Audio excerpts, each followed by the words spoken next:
Bienvenidos a Luces, Cámara, Popcorn, un podcast donde hablamos de todo lo relacionado al séptimo arte, estrenos, críticas, series, streaming y mucho más. Y sin mayor preámbulo, que comience el show. Bienvenidos a otro nuevo podcast de Luces, Cámara, Popcorn. Estamos ahora con una invitada súper especial, quien es Mariel Barrera. Ella es antropóloga y su especialidad es los afrodescendientes. Así que vamos a tener un tema bien interesante, bien actual y que aborda muchos aspectos que pues están dentro de la realidad nacional, tanto nacional como internacional. Así que vamos a comenzar este podcast presentando aquí también a nuestro staff de siempre, a los mismos de siempre, que son Kevin Arguet, pero que sí hacemos algo.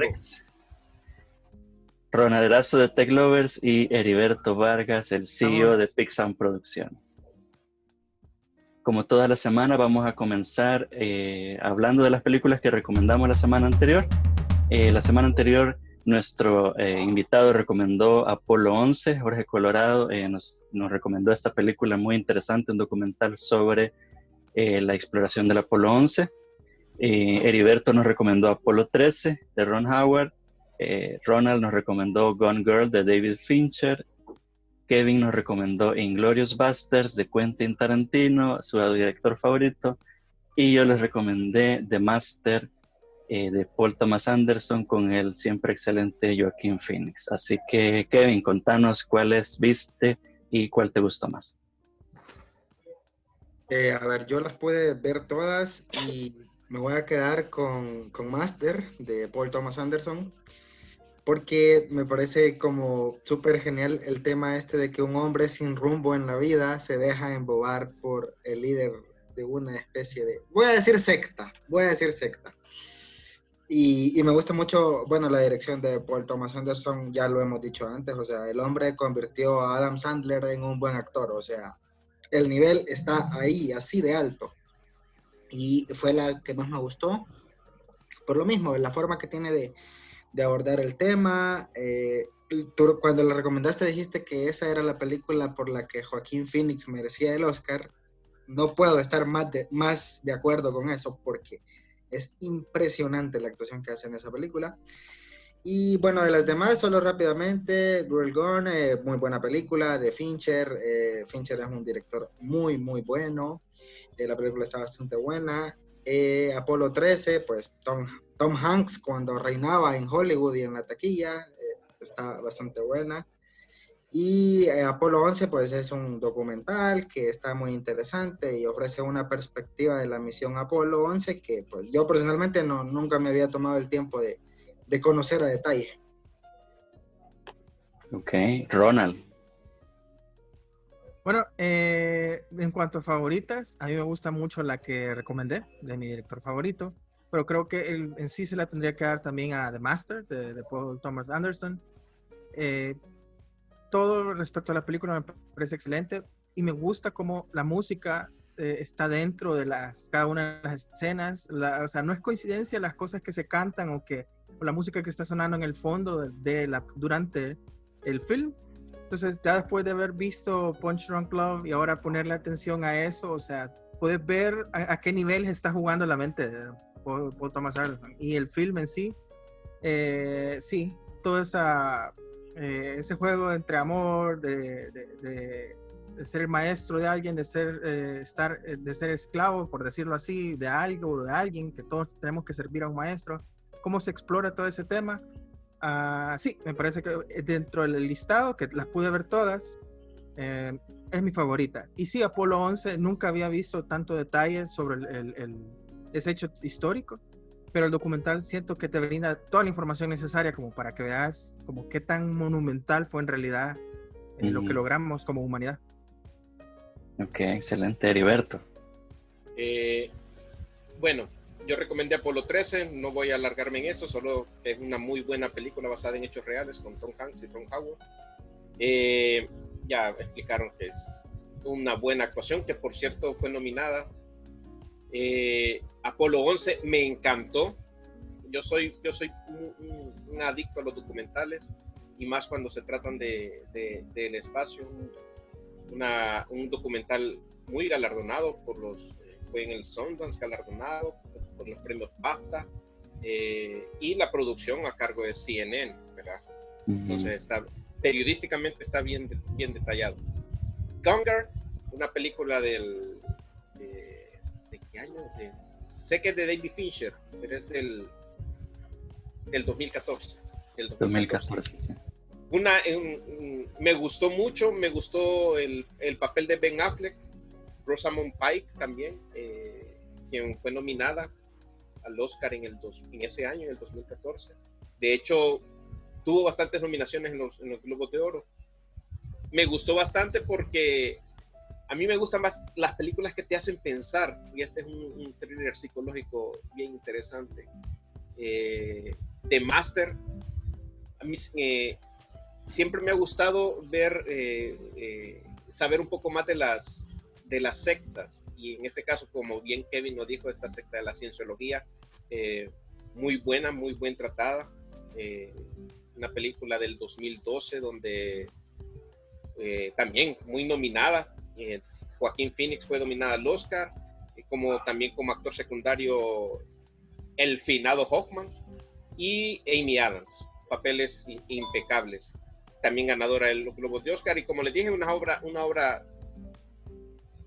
muy bella, profunda, y que muy pocas veces contemplamos este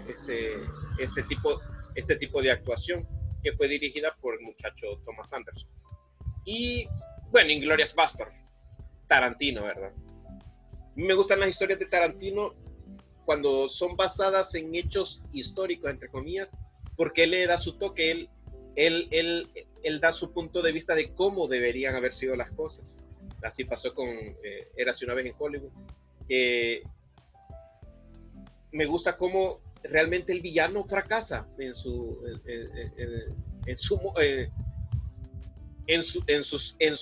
hechos, según como lo pinta la historia Tarantino. Así que muy buena película, me gustaron las actuaciones, me gustó la actuación de Shoshana, y ¿cómo se llamaba el militar el nazi? Christoph Waltz. Papelazo, muy bueno. Así que fueron buenas recomendaciones, la verdad. Ok. Marielba, ¿tú habías visto alguna de estas películas? Pues sí, la verdad es que las he visto, y yo también me quedo con Tarantino. Creo que ha hecho varias producciones donde la idea es reivindicar un poco los roles de aquellos que han sido y que fueron oprimidos durante tanto tiempo. En el caso de, Bastardos sin Gloria, Django también es parte de eso. Érase una vez en Hollywood, creo que nos da una versión diferente, y a lo mejor quizá muchos pensamos en algún momento, cuando nos enteramos de esa tragedia humana, que era lo que podíamos hacer, que podíamos tener a nuestro alcance para poder reivindicar o borrar esos hechos y hacer algo diferente, ¿verdad? Algo nuevo, y que no fuera tan impactante para nuestra historia y para la gente misma que la vivió y sus descendientes, obviamente. Entonces me quedo con esa también. Ok, buenísimo. Bueno, yo de todas solo no había visto Apolo 11, el documental, y sí, la verdad es que es impresionante. Creo que es un documento muy, muy interesante, y la verdad es que todas son muy buenas. Yo no soy tan fan de Tarantino, y la verdad es que está Inglourious Basterds y Érase una Me voy vez. a ser el sorprendido. y creo que tienen el mismo patrón, y es algo que yo no sé, quizás todavía no he logrado comprender eso de ese revisionismo histórico tan extraño que tiene Quentin, que yo todavía no lo digiero. Entonces quizás por eso, quizás ya más adelante, pero por el momento me quedo... Cuando se haga español, quizás. Sí, es cabal. Así que bueno, eso, The Master, solamente comentar de que quizás lo más curioso que tiene The Master para mí, a pesar de que todo es excelente, creo que lo mejor es la música. Johnny Greenwood, que es el guitarrista de Radiohead, haciendo corta la larga historia, él ahora se dedica a hacer música sinfónica académica, y de hecho en Europa le comisionan música para que tenga conciertos allá en Europa, y la verdad es que tiene música espectacular. Y creo que este soundtrack, como el de There Will Be Blood, él no solo adopta los tipos de música clásica que eran propios de la época en que se sitúa la trama, y logra hacer piezas musicales parecidas. Entonces eso para mí es como lo más sorprendente de todo. O sea, una cosa tan pequeña que generalmente la gente no le da tanta importancia, de pronto es lo que más se adapta a la historia que está contando. Entonces para mí eso es esa pasión por los detalles que tiene Paul Thomas Anderson, y es lo que siempre me ha fascinado de él. Así que para los que les gusta la música y los que les gusta la historia, pues esa película les va a fascinar. Así que, y aunque ya tocamos este tema, ¿quién fue la casa productora de esa película? Vale. ¿Con qué te quedas? ¿Con lo que hicieron? Pero bueno. Sí, pues sí, es que ahí Harvey Weinstein era el hombre que estaba detrás de muchas cosas, ¿verdad? Pero bueno, ojalá se pudra. Va. Bueno, sin más, pasamos a nuestra sección ya principal, que sería el tema. En esta ocasión vamos a hablar acerca del racismo en el cine. Creo que es un tema bien delicado, pero al mismo tiempo es bien importante que sea abordado, y valdría la pena hacer dos anotaciones antes de comenzar, que lo primero sería definir el tema. ¿Qué es realmente el racismo? Y bueno, podríamos definirlo como aquella ideología que defiende la superioridad de una raza frente a las demás y la necesidad de mantenerlas aisladas o separadas del resto dentro de una comunidad o de un país. Esto es la definición literal.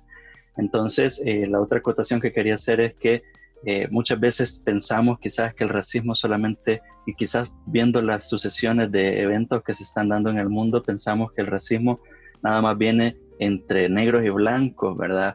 Pero al final el racismo va muchísimo más allá, y no solo del hecho de blancos, negros, latinos, nativoamericanos. Incluso creo que una de las cosas más características de Estados Unidos, por ejemplo, es que cada raza tiene su peyorativo, ¿verdad? Los italianos, los polacos, los irlandeses. O sea, es bien curioso cómo el racismo no solo se centra tanto en la raza, sino en la procedencia también de la gente, y eso queda manifestado obviamente en las artes, ya que las artes son el reflejo de la sociedad en la que vivimos. Entonces, el tema de ahora, que sería abordar cómo el cine es racista, por decirlo así, o cómo aborda el racismo el cine, sería bueno también tener eso en mente, que no solo vamos a hablar acerca de una raza en particular, sino en general, y también no solo del hecho de las historias que se abordan dentro del cine, sino también la forma como a lo largo de la historia del cine ellos han tratado también de ocultar y maquillar esas ideas tan supremacistas que suelen tener nuestros amigos americanos, ¿verdad? Así que vamos a empezar ahora con una pregunta, María Elba, que me gustaría que con la que abriéramos esta discusión, y es algo que hablábamos fuera del podcast, y es que yo te preguntaba, por ejemplo, ¿será que todo este movimiento que se está dando ahorita de querer ser políticamente correctos, de que seamos completamente inclusivos, de metamos a todos aquí, hagamos a los Cuatro Fantásticos de diferentes razas para que se vea inclusivo, ¿no será que eso realmente es un mea culpa de los estudios de decir, pues sí, ya fuimos racistas 125 años, tratemos de ver qué hacemos para enmendar eso? ¿Qué opinas tú acerca de eso? Bueno, quizás para comenzar, aclarar un par de cosas, ¿verdad? Cuando hablamos del tema del racismo, también es cierto que antiguamente del siglo XIX empezamos a verlo desde el punto de vista biológico y genético. Sin embargo, con el transcurrir del tiempo, esa categoría biológica se va transformando en una categoría económica. Entonces, eso también es importante decirlo. Claro, en la actualidad hablamos de racismo también aquello que tiene que ver con oprimir a un grupo, ¿verdad? Pueden ser afros, indígenas, judíos, pueden ser, qué sé yo, históricamente hay un montón de grupos a los que se les reconoce como tal y que han sido excluidos y marginados durante tanto tiempo. En ese sentido, creo que la gran industria del cine, a partir de los movimientos actuales, desde la muerte de George Floyd, empezó a tener como una autorreflexión, digamos, en torno a todo lo que habían producido recientemente, y bueno, y antiguamente también. creo que a partir de ahí es que empiezan a generarse discusiones sobre qué se va a mantener y qué no se van a mantener dentro de estos espacios que al final son masivos. Creo que todo esto inicia con retirar Lo que el viento se llevó, que es uno de los primeros grandes filmes históricos que en lo personal a mí me encantaba y me encantan, me siguen encantando. Más allá de ver el tema del racismo, pues también ver el tema de diferentes luchas y contextos históricos. Claro, soy antropóloga, me gusta mucho el tema histórico, pero creo que a partir de ahí empiezan a reflexionar y hacerse esos golpes de pecho, de decir, bueno, de aquí en adelante habría que tener una visión diferente, un discurso diferente, pero seamos honestos, toda la vida han existido un montón o una gran cantidad de películas o documentales que han tenido que ver con estas temáticas y que han sido bien acogidos por el público, cuando en realidad están presentándonos visiones a veces distorsionadas de fenotipos y de personajes o de acontecimientos históricos que la gente los ve de manera muy superficial o muy banal. Creo que hasta quizás ahí por la década de los 90 hasta acá empiezan a plantearse una serie de diferentes discursos dentro de las películas. Yo me acuerdo, he visto varias, por ejemplo, la lista de Schindler también, donde se plantea el holocausto, pero que también es lo que yo te comentaba antes. Si bien es cierto, Hollywood está haciendo una serie de propuestas en relación a esas temáticas o el abordaje de estas temáticas, en realidad no están aportando en relación a una discusión real y a una reivindicación de parte de estas producciones hacia los grupos. También recuerdo cuando estaba chiquita veía películas sobre los nativos americanos y nos dan una versión diferente de lo que ellos realmente son, cuáles fueron las luchas que ellos tuvieron que librar a la hora de las invasiones que tuvieron a lo largo del tiempo, y que tú vas ahora a Estados Unidos y ves las reservas, muchas de las reservas que están en situaciones deplorables, donde todavía siguen siendo segregados, marginados, excluidos. Entonces, al final esta mea culpa que vemos ahora en Hollywood, para mí es algo hasta cierto punto falso, ¿verdad? No creo tanto ahorita en una reivindicación a partir de retirar una película, retirar una marca histórica que también todos hemos identificado, retirar documentales o retirar o incluir a una latina. O incluir a una latina. Bueno, ¿cuántas veces no hemos visto en Hollywood también el fenotipo de latino que es violento, que es machista, que es agresivo, que es drogadicto, que es ladrón? O sea, todas esas etiquetas que nos han puesto todavía siguen siendo quizás una de las ¿cómo podría decir? Una de las cosas más características cuando hablan sobre ciertos grupos que no son estadounidenses blancos, sobre todo. Ese es el punto. Y si nosotros vemos producciones en América Latina, pues también lamentablemente muchas están reproduciendo ese tipo de fenotipos. Hemos visto series en Netflix, por ejemplo, por decir algunas plataformas donde se fomenta todavía todo ese tema de la narcoactividad, que también son parte de reproducir cómo nos vemos a nosotros mismos y cómo estamos haciendo que los demás nos vean. Hace poco estuve en un foro con Yalitza Aparicio y Tenoch Huerta, lo estábamos discutiendo, y ellos decían de que al final les toca reproducir ese tipo de papeles porque no son otros a los que pueden tener acceso. Entonces también empezamos a caer en lo mismo. Hay una discusión eterna de, bueno, es cierto, están representando una realidad latinoamericana en su condición de indígena, de afrodescendiente, de lo que sea, pero también no les queda otra opción para poder acceder a esos espacios. Otra serie de películas latinoamericanas también han en algún momento querido reivindicar a pueblos, pero se han quedado en una presentación de fenotipos. Por ejemplo, yo veía hace unas semanas La Negrada, que no sé si ya la vieron, que es una producción mexicana que habla de los afros de la Costa Chica, y ustedes ven una cantidad de fenotipos del hombre violento, del machista, del que tiene un montón de mujeres, de la mujer que solo se condiciona a un espacio de trabajo dentro del hogar, que tiene una tienda. Es decir, una serie de cosas que al final no le abonan a un proceso de reivindicación de los pueblos. Para mí ese es el punto. Si Hollywood en realidad está pensando crear un mea culpa, pues que sea algo real y no que sea algo que se quede superficial como ahorita lo estamos viendo, porque van a volver a poner Lo que el viento se llevó, no nos demos cuenta, eso va a continuar y así van a seguir otras películas, eso va a seguir. No nos garantiza ningún cambio desde esos espacios. Y de hecho, casos como el de Netflix, que fomenta ciertos estereotipos en algunas de sus producciones, a veces intentan, según ellos, arreglarlo y lo empeoran todo. porque se me viene a la mente ahora mismo la serie de Por 13 razones, una serie de 4 temporadas que le sobran 3 temporadas y media, pero ahí sale un personaje que es, bueno, no sé si lo han visto, el personaje de Tony, es el estereotipo de un... su personaje es homosexual, entonces para no fomentar el estereotipo lo hicieron latino y le pusieron todos los estereotipos del latino: hijo de inmigrantes, trabaja en un taller, violento, con problemas de control de ira, y por tratar de arreglarlo lo empeoraron. Y por otra parte la industria, ayer creo que hablábamos de eso con Nico, que el cine ha logrado vender la imagen de que en la Segunda Guerra Mundial el superhéroe fue el hombre blanco heterosexual, y como que si todos los demás que participaron no existieron. Y creo que en ese sentido el cine contribuye a que se sigan generando temas asociados al racismo por los estereotipos que muestra, y por ciertas producciones que, si bien no pueden catalogarse del todo de ser racistas, sí tienen cosas que fomentan el racismo. Sí, yo pensaría que el racismo quizás ya está tan arraigado dentro de Hollywood que muchas veces ni siquiera nos damos cuenta, o sea, pasamos por alto las cosas y ni siquiera nos damos cuenta de hasta qué punto puede ser algo racista, inclusivo, exclusivo. Y creo que eso de la separación de clases y eso de aspirar siempre a querer tener el dinero o sea, pertenecer a cierto grupo, es como un sueño que también siempre nos vende Hollywood y el capitalismo, que hasta cierto punto también es algo racista.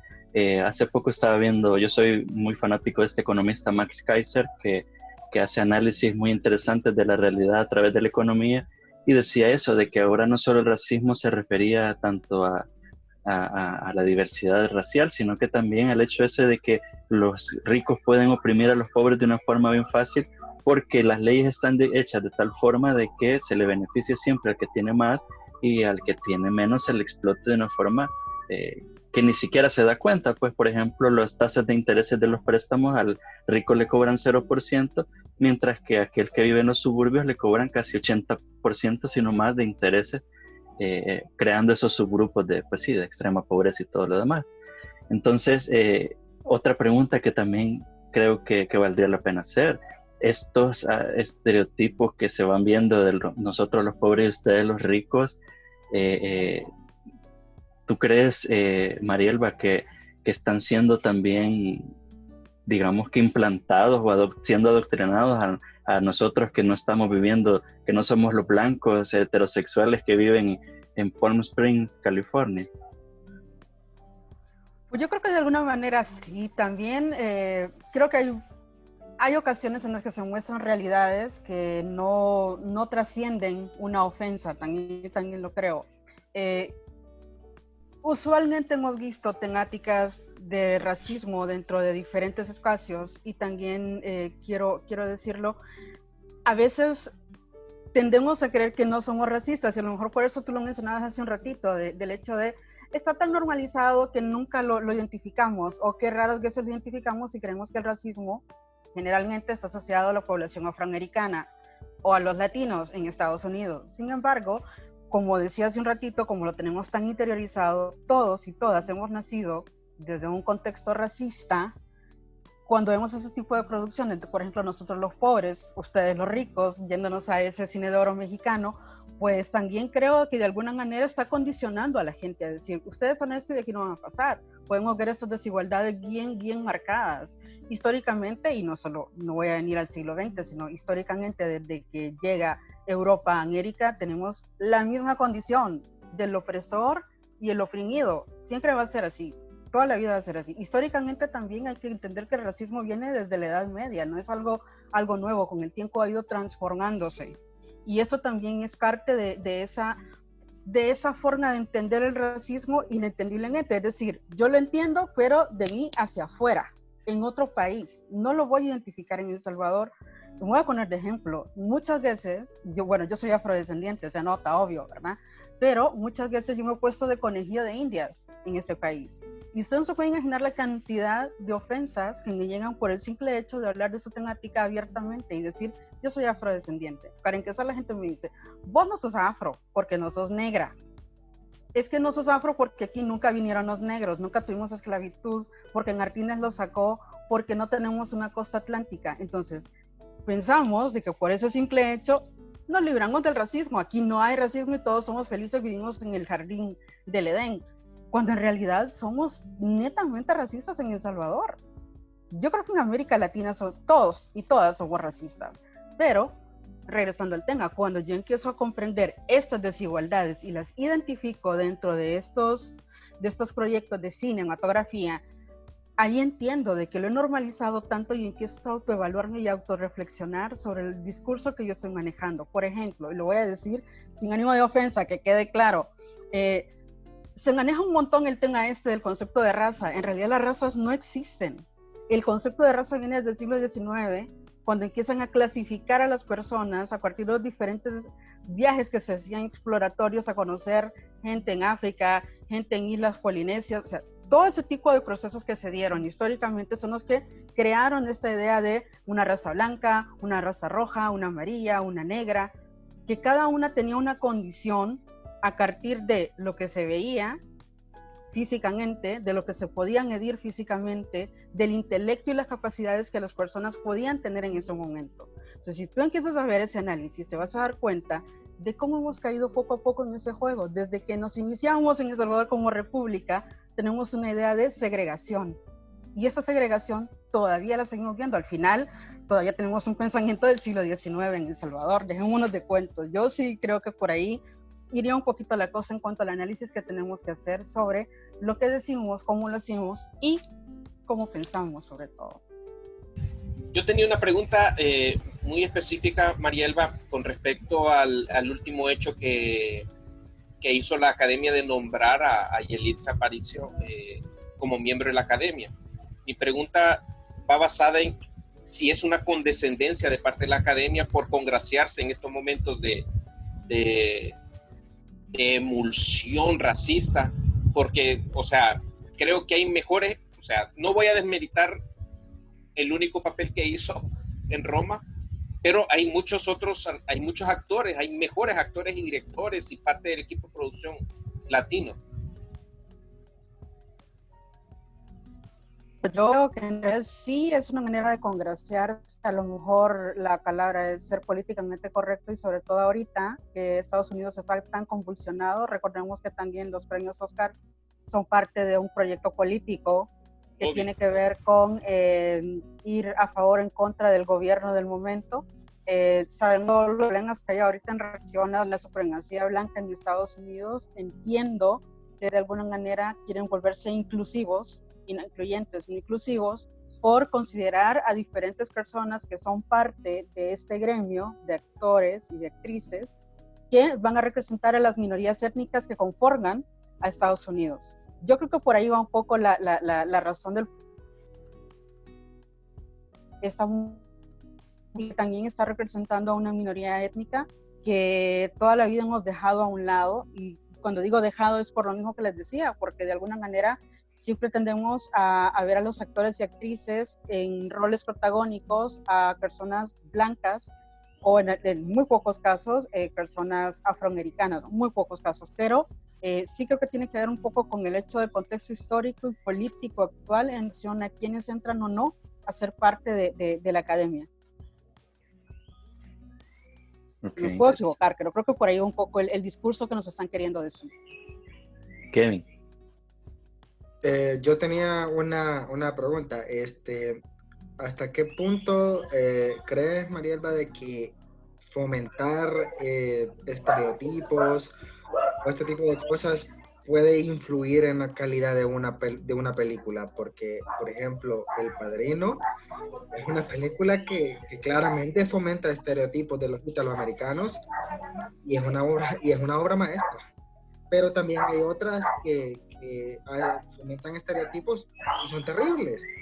Entonces, no sé qué tanto creemos que eso pueda influir en primero en la aceptación y segundo en la calidad de la producción. Yo creo que al final lo que te están vendiendo son roles dentro de una historia y de un contexto que pueden estar magistralmente hechos, no lo voy a decir. Obviamente El Padrino es uno de los clásicos, una de mis películas favoritas, la trilogía. Creo que si bien es cierto está planteando un entorno de violencia donde se estereotipa mucho a la población italoamericana, pero también recordemos que hay otras cosas que son parte de esta forma de ser o de esta forma de vida de la población o de las diferentes poblaciones italoamericanas en ese país, que también están generando elementos importantes a ver dentro de estos espacios o de estas narraciones que nos van presentando poco a poco a través de una película. Vaya, no solo es el tema de los americanos, también el más hay un montón de películas que también están hablando de estos estereotipos, de estos fenotipos o que están dando, pero que como están tan trabajados, están bien elaborados, que a veces no logramos ver las líneas o los silencios que las mismas películas nos están proporcionando. Sí, definitivamente va a aumentar eso Hollywood, como la discriminación, la distinción de clases, nos va también a acrecentar las desigualdades que existen dentro de esos países y de todo el mundo a lo mejor, pero también a eso creo yo que si bien es cierto el tema de racismo en Hollywood y cómo se fomenta dentro de estos espacios, creo que también hay otras cosas importantes que había que recuperar a partir de estos productos o de estas grandes producciones que hemos visto a través del tiempo. Hay otras películas muy buenas que también nos hablan del racismo, pero que también fomentan algún tipo de valor entre estos grupos. Entonces no hay que dejar de lado tampoco ese tipo de aspectos que enriquecen el producto que nos están ofreciendo. Marielba, no sé si también tendremos que diferenciar entre el estereotipo y realmente lo que es el racismo, porque sin temor a equivocarme, creo que el estereotipo que se hacen de los irlandeses, que se hacen de los rusos, que se hacen de los japoneses, que se hacen de los italianos, a ellos les gusta. Creo que el latino es más susceptible a cómo se le pinten en el cine. Tengo mis dudas, Heriberto. Yo no creo que les guste. Tengo mis dudas. No, yo no creo sinceramente que les guste. Es como que, a ver, si lo pongo en el caso de Salvador, imaginémonos una película para los salvadoreños y de los salvadoreños. O sea, ¿cuál es el estereotipo de los salvadoreños y de las mujeres salvadoreñas? ¿Cuáles son aquellos que con Jorge Colorado ya lo hemos discutido también? ¿Cuáles son aquellos grandes mitos de la afrosalvadoreñidad? Que somos trabajadores, que somos solidarios. ¿Qué más? A ver, ¿me ayudan?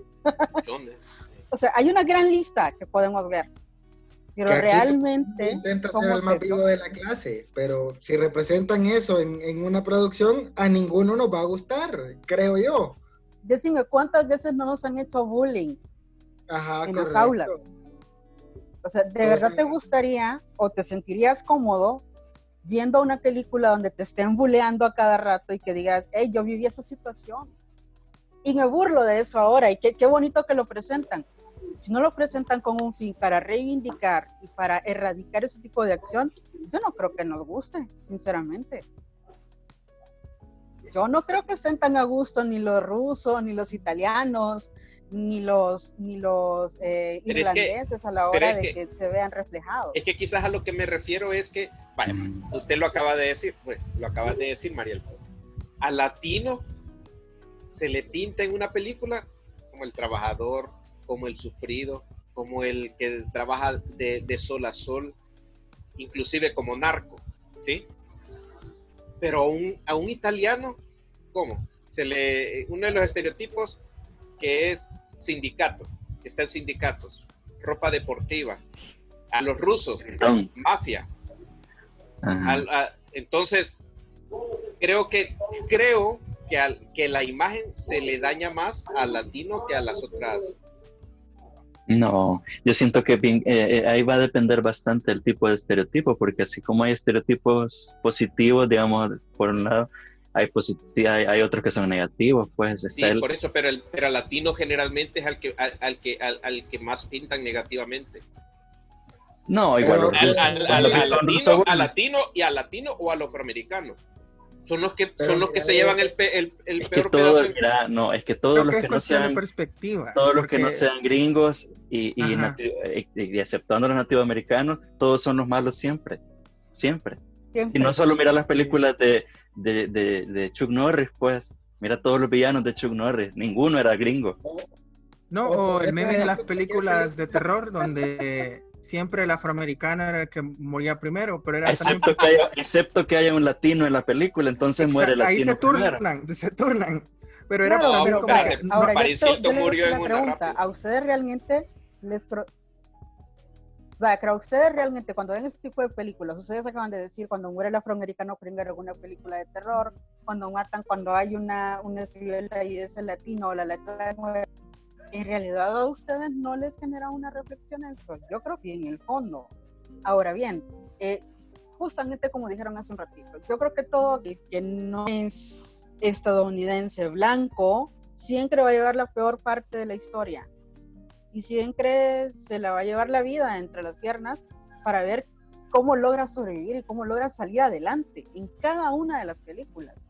Pero es que también ahí, a ver, y cuando yo estoy dando clase o estoy en una conferencia, digo, si yo les pregunto a ustedes, si les dan la posibilidad de emigrar, ¿a dónde emigran? Les dan dos opciones, a Estados Unidos o a Perú, ¿a dónde se van? Pensé que iba a decir Europa. No, estamos hablando de América. Decir que me quedo en mi casa sería racismo. No, ¿por qué va a ser racismo? Porque... Puedo optar por Canadá. No, me iría Están seleccionando. Yo sí me No, iría solo a Perú. es dos opciones, Perú Yo sí- o Estados Unidos. ¿A dónde Yo se sí me irían? iría a ¿Y Perú. por qué? Yo sí me- ¿Por qué te irías a Perú? A ver. Porque en Perú hay una fuerte ascendencia de la cultura japonesa y yo soy muy fan de la cultura japonesa. Vaya, ajá. A ver, No, ¿alguien más? y no sé si entra en el tema, pero los menonitas están optando por irse a Perú más que otro país. Sí, bueno, pero, o sea, digo en el No, caso mejor, nuestro. porque Vaya, Perú tú me es bueno, decías, porque yo es me una iría a buena Perú, opción. yo me voy a Perú porque allá hay una gran comunidad japonesa, me decías.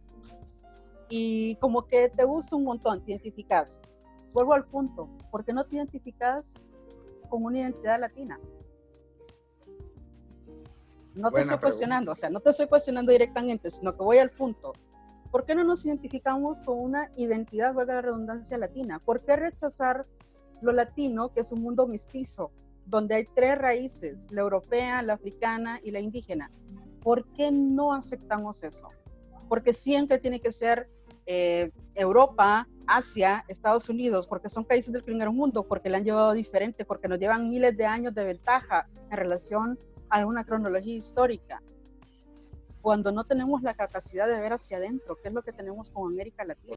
Entonces, miren, al final no es la idea de atacar a nadie directamente, sino es el hecho de reflexionar en relación a lo que somos como una gran identidad latinoamericana, esta gran diversidad cultural y étnica que poseemos en el continente y que generalmente a partir de un discurso de políticas eugenésicas que se dan en América Latina a inicios o en la primera mitad del siglo XX, que nos han configurado nuestro cerebro.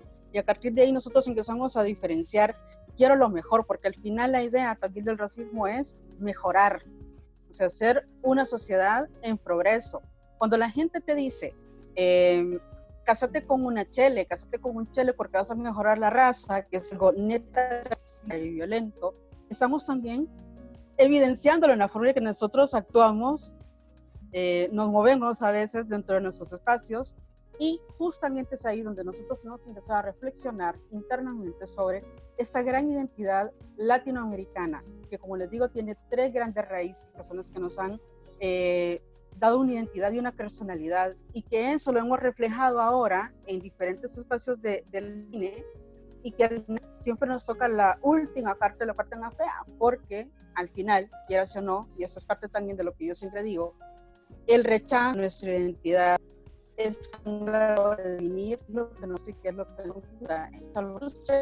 Hoy ya la vida, el hecho de decir los salvadoreños de comunidad tenemos identidad, cuando no es cierto, cuando no existe una identidad. Si te quieres ir a la nacional, sí es una identidad nacional, pero si quieres irte a las diferentes identidades, tenemos una gran diversidad de identidades que estamos pasando por alto y que son las que se ven reflejadas a la hora de hacer un proyecto cinematográfico. Y es cuando les hacemos, porque históricamente nos han metido en la cabeza que es mejor ser blanco y querer aspirar a una sociedad que ha mejorado en todos sus sentidos. No voy a decir evolucionado, sino que a lo mejor ha progresado en todos los sentidos, ¿ya?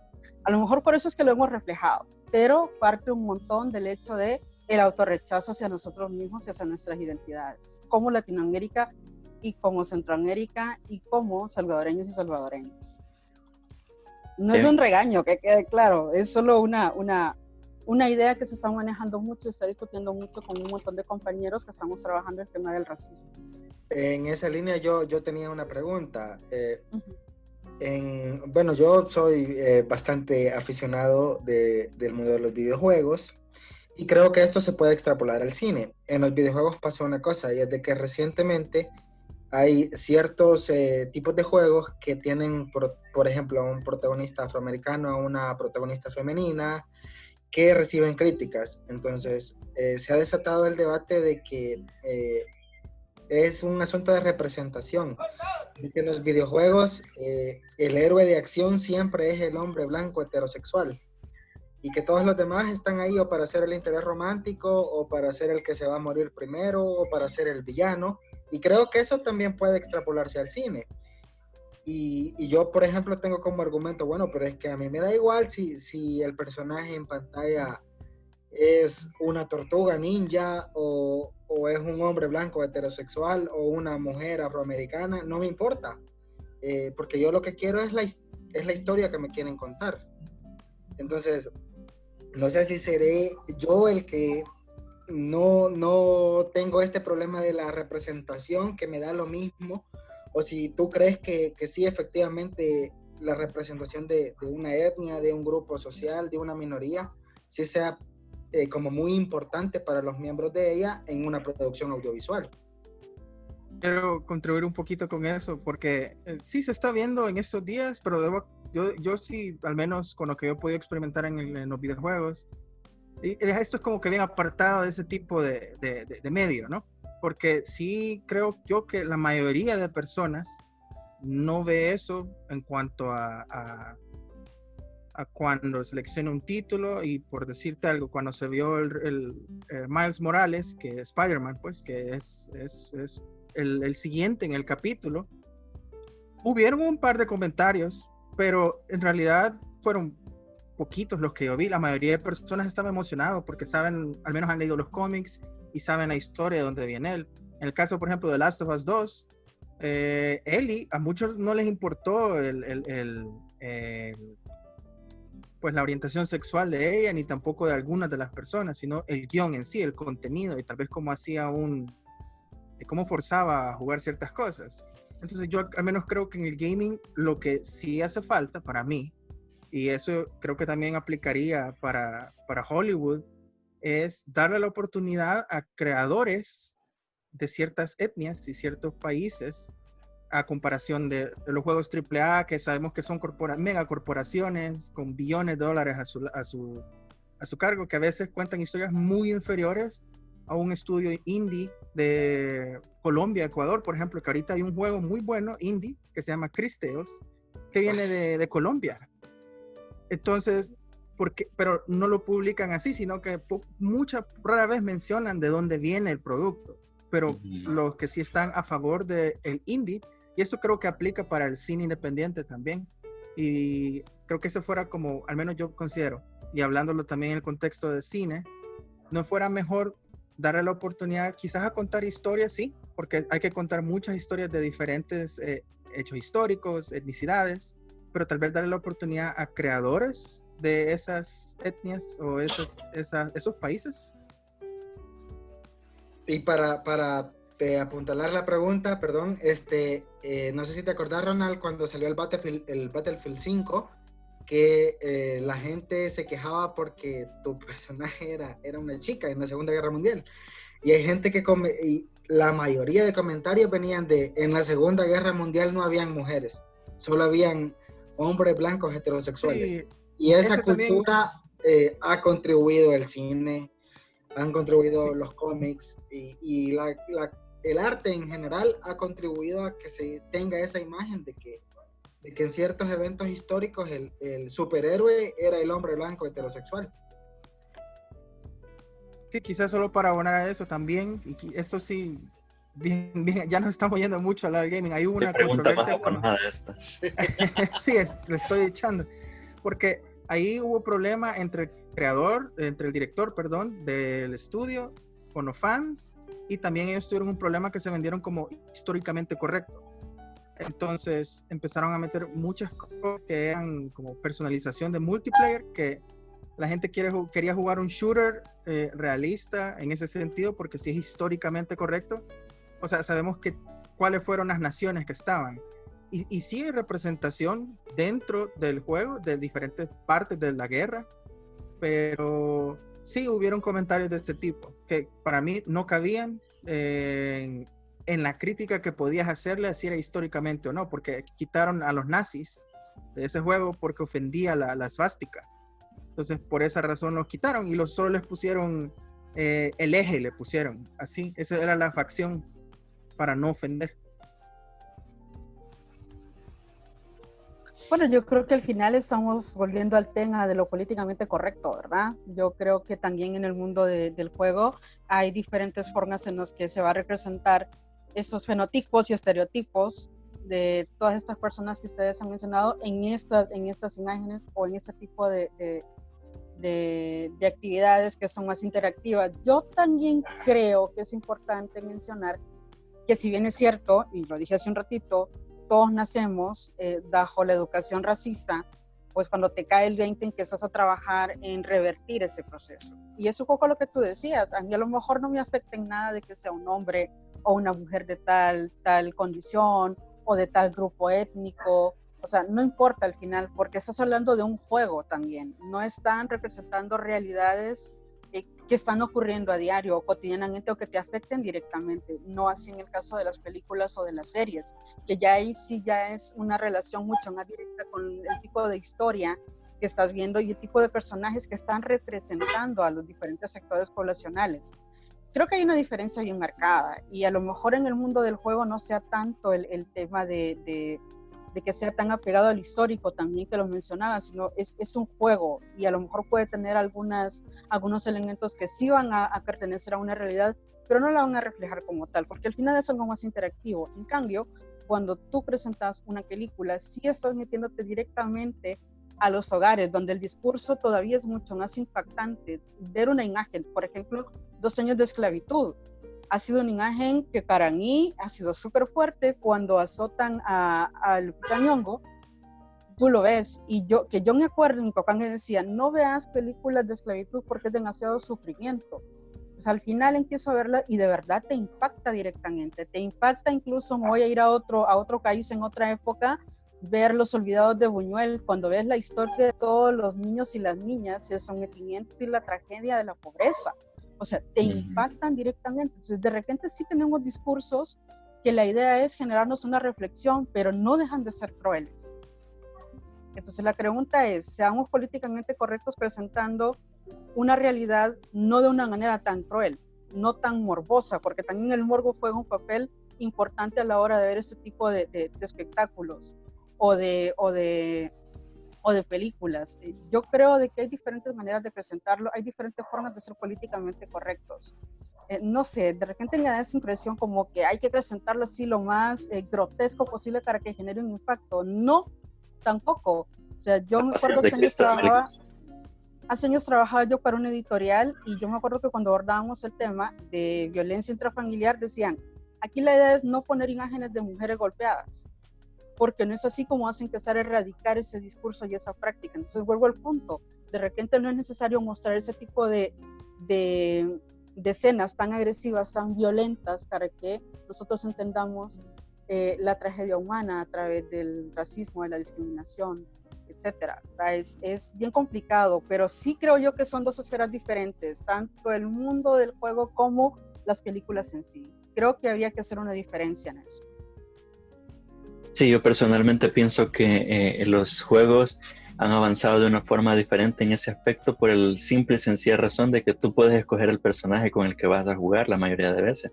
Mientras que en el cine no, el productor es el que escoge el actor y ahí si a vos no te gusta, pues ni modo, igual te vas a tener que tragar la película con ese actor, esté bien o no esté bien. De hecho, como últimamente sale a bailar por aquí South Park, voy a contarte que en el juego de South Park el selector de dificultad es tu color de piel. Mientras más blanco seas, más fácil es el juego.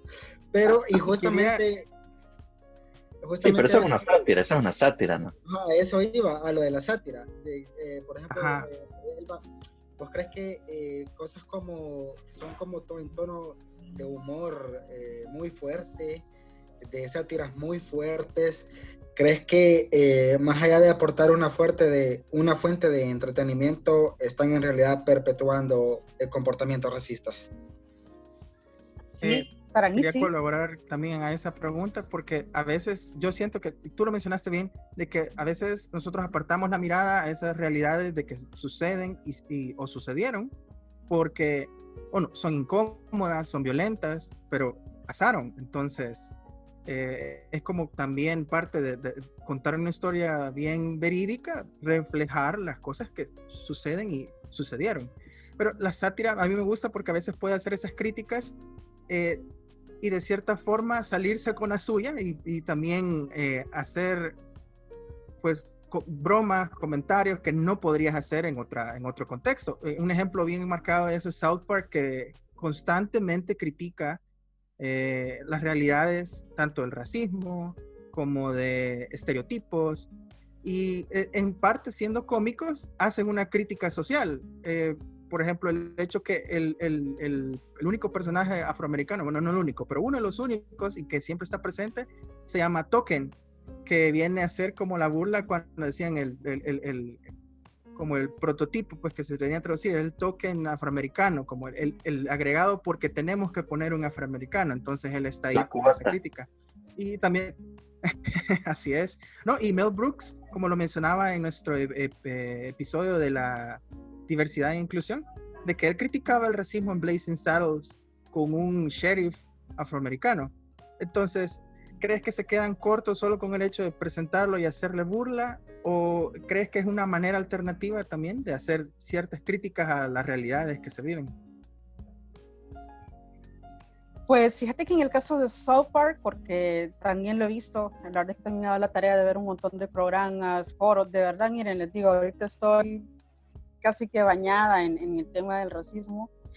Yo creo que de repente hay ciertas formas de hacer comedia que valen la pena considerarlas, ¿no? En el caso de South Park, a mí me parece demasiado bizarra la comedia que ellos realizan, sobre todo en el tema del racismo. Creo que fomentan mucho el racismo, la discriminación y la violencia.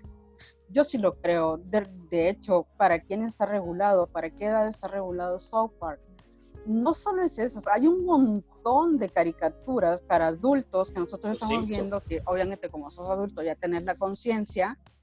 Simpson, Padre de Familia, hay un montón, bueno, los de MTV ya no se quedan atrás, un montón de caricaturas que te hablan precisamente de ese contexto donde a partir de vamos a presentar el racismo de esta manera o vamos a hablar de estas temáticas de esta manera para que la gente entienda, es retomar un poco lo que yo decía, no necesariamente a partir de ese expresar una realidad, yo voy a ser consciente de lo que está ocurriendo. Es posible que o me vuelva consciente de eso o es posible que también pueda incrementar la idea negativa que yo pueda tener de eso. ¿Ya? Entonces, es bien complicado de repente ver ese tipo de programas. Hace poco también, a nivel de medios de comunicación, también se dio esta polémica en México con un presentador de televisión donde también hace un tipo de comedia que se refiere obviamente al racismo, utiliza muchas palabras racistas, discriminativas, peyorativas, todo lo que ustedes quieran, se le invita a un foro de racismo y la verdad es que el chavo como que nunca entendió de qué se trataba. Entonces también es lo que te digo, te puede llevar a cualquiera de los dos extremos, con la idea de poder definir a un personaje a partir de una realidad que está viviendo la mayoría de personas en el entorno, es posible que te pueda llevar a cualquiera de los dos extremos. Pero eso que implica una educación fuerte en el tema del racismo y de la identidad y de la discriminación, creo yo. Y ese es un problema grande. Dime. Pero vayan, quisiera hacer esta pregunta en base, por ejemplo, los cineastas, o en este caso, bueno, nosotros los productores, cuando querramos hacer, en Roma, para ser específico. En Roma, Yelitza fue estereotipada como una muchacha que trabajaba oficios domésticos. ¿Sí? Uh-huh. Por esa razón estaba siendo racista el propio director por estereotipar ya una latina en ese aspecto. A ver, sí, no, continúe. Dime tú, termina la idea, ajá. Sí, lo que pasa es que ¿cómo vamos a saber como directores no caer en ese error de estereotipar a un latino cuando queremos contar una historia? Yo creo que ese es el meollo del asunto. Cómo nosotros, a ver, lo voy a decir desde el tema de investigaciones sociales, que es mi área, que es uno de mis trabajos fuertes ahorita. ¿Cómo yo voy a hablar de la población afro no siendo afro? Es igual, ¿ya? ¿Qué es lo que hay que hacer? Hay que sentarse, escuchar esas realidades con esas personas para poder entender ese contexto y poder plasmarlo en un personaje y en el guión que se quiere escribir para, voy al punto, visibilizar y reivindicar. ¿Visibilizar qué? Las realidades de esta gente, que Yalitza, en el personaje en Roma, es la mujer que hace los oficios en la casa, es la mujer sufrida, es la mujer engañada, es la madre soltera, o sea, hay un montón de situaciones reales que están ocurriendo, no solo con las mujeres indígenas, sino con muchas mujeres en el mundo, no solo en América Latina, y que yo siento que Roma de alguna manera lo traslada, pero no reivindica. Se vuelvo al punto. ¿Cuáles son esas producciones que pueden reivindicar a partir de esos personajes? Por ejemplo, esa película, esa es una, reivindica el trabajo de las mujeres afroamericanas. En 2 días. Exacto, o sea, hay un montón de discursos ahí que te están haciendo una reflexión sobre el racismo, la discriminación, la condición de ser mujer negra, pero que está posicionándote de diferente manera. Igual pasa con esta película, The Help, ¿cómo se llama en español? Que le ponen otro nombre mucho más largo. ¿Perdón? Historias Cruzadas. Esa, Historias Cruzadas, gracias. Tú la ves y también es una producción muy reivindicativa. Habría que ver en el caso de América Latina cuáles son los que están reivindicando las diversidades culturales y étnicas que nos conforman. Yo creo que ejemplos buenos hay. Habría que un poco modificar la manera en la que vamos a plasmar un discurso y a un personaje. Hay diferentes ejemplos que podemos, como digo, considerar para ver un extremo y el otro. Yo sí creo que de repente Hollywood nos da esos extremos, o el cine nos da esos extremos, y que también queda al final dentro de un análisis propio el identificar estas problemáticas y saber cuál te va a abonar para bien y cuál te va a abonar para hacer las cosas de diferente manera que van en contra de lo que te diría es lo correcto. No decir el mal, sino lo correcto al final. Pero, por ejemplo, en el caso de Roma, si Roma la hubiera dirigido, por ejemplo, Tarantino o Christopher Nolan o Michael Bay o Abrams o el que no sea mexicano, la película, ¿crees tú que hubiese tenido una aceptación distinta a la que ha tenido por tratarse de una película dirigida por un mexicano? Yo creo que hubiera sido diferente. Primero el abordaje. Es que vuelvo al punto que decía hace un ratito. Nadie mejor que nosotros para hablar de nosotros, creo yo. Entonces, sí, está un productor mexicano presentando a una historia mexicana que narra diferentes condiciones de vida de hombres y mujeres mexicanos. Creo que la historia, Roma está bien lograda a mi criterio. ¿Que tiene fenotipos y estereotipos? Sí. Yo creo que todo el cine lo va a tener. No es que ninguno se va a quedar sin poder representarlo, pero creo que Roma al final sí lo representa. Sí representa un discurso importante de una nación en un contexto histórico también importante que ha quedado afuera también de la discusión, porque vemos el tema de la historia, que es fundamental para desarrollar estos personajes, pero también creo que en el caso de esta plataforma que le da a Yalitza, o que le da el impulso a Yalitza para salir adelante como actriz, también está reflejando una condición. Y si hubiese sido un productor o un director estadounidense, a lo mejor el impacto había sido diferente, porque entonces ahí a lo mejor sí, la gente te hubiera etiquetado de racismo, ¿entendés? Porque viene desde afuera, es la visión desde afuera, cómo ellos perciben a las poblaciones indígenas y a las minorías, desde afuera. O sea, es bien complicado. Siento Ajá. que se pone más complicado el asunto si nos vamos más a detalles, porque al final, por ejemplo, Cuarón es alguien que solo vivió su infancia en México y luego toda su vida se fue a vivir a Inglaterra. Y por otro lado, o sea, él ve la historia desde un punto de vista también, él como hombre privilegiado, pues, y la historia de Yalitza es de alguien sin privilegios en ese aspecto. Entonces también... En ese sentido, ¿No sería como contradictorio también decir de que él no sería la mejor persona para haber dirigido esa historia? Bueno, espérate, un caso Spielberg dirigiendo Amistad. O sea, pero... Es que, no sé, siento que ahí estamos en un punto bien... Mira, es bien complicado. Este tema es súper complicado. Ahora bien, cuando yo te digo que nadie es mejor que nosotros para contarlo, a ver, imagínate en algún momento, cualquiera de estos directores estadounidenses presenta Roma tal cual, así, sin variarle nada más que el director. ¿Cómo crees que hubiera sido la acogida en México? Bueno, qué mejor ejemplo que Apocalipto, dirigida por Mel Gibson. Pero Apocalipto fue toda una sarta de cosas que la gente no se identificó, entonces voy al punto.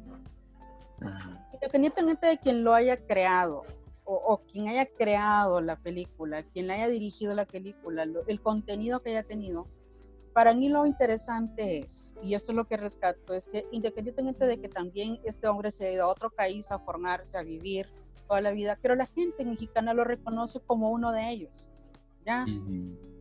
Entonces eso para la gente mexicana le da cierta validez al trabajo, aunque haya tenido otro tipo de problemáticas en relación a la elección de los personajes, que fue toda una polémica también que se genera, pero no es lo mismo que lo haya hecho un director estadounidense, porque ahí sí vuelvo al punto. No es lo mismo, y esto también lo he dicho en otros espacios, por ejemplo, en el tema del racismo y la discriminación, no es lo mismo que yo, Mariel Guerrera, le diga a alguien, vos sos indio, a que alguien de su comunidad le diga igual, o no es lo mismo que yo, Mariel Guerrera, le diga a una persona afro como yo, sos negro o negra, a que alguna persona que no es de la comunidad se lo diga. O sea, es la intención y la forma en cómo decir las cosas y la forma como haces ver las cosas. Eso me he fijado yo en los afroamericanos, que entre ellos sí pueden llamarse nigger, entre ellos, aunque si ya... Me bajado el video de YouTube por haber usado esa palabra. Pero ya si lo hace alguien de otra etnia, pues ya es peyorativo, ya es ofensivo, ya es racista. Es cierto. Pero Claro. a ver, Marielba, yo te quería preguntar de qué opinión te merece que ahora hay como una tendencia de que si yo digo que no me gusta la nueva película de las Cazafantasmas, soy machista. Si yo digo que Moonlight no me gustó, es que es mala. soy racista. No la he visto. Si yo digo que la vea. Por ejemplo, Call Me By Your Name no me gustó, soy homofóbico.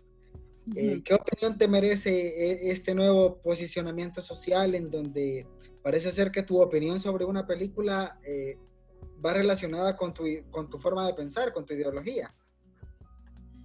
Fíjate que yo creo que es válido siempre y cuando sea algo sano.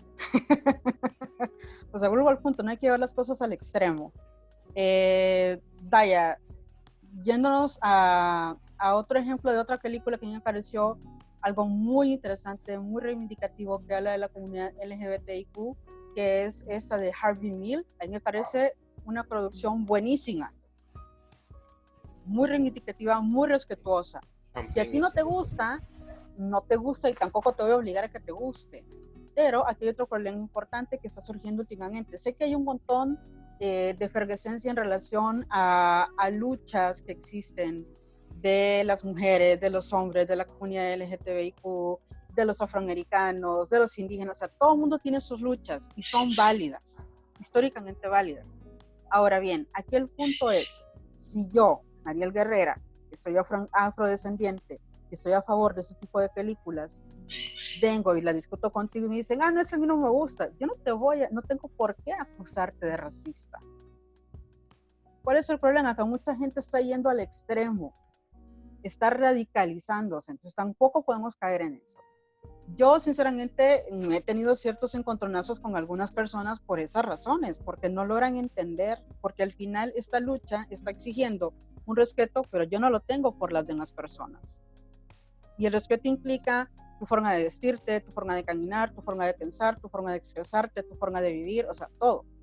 Entonces siento de que a veces se han vuelto demasiado radicales. Sí hay luchas que hay que reconocer, hay que apoyar, dentro de un contexto sano, a mi criterio. A lo mejor van a caer piedras por lo que estoy diciendo, pero tampoco nos podemos ir a los extremos. Creo que ningún extremo es sano.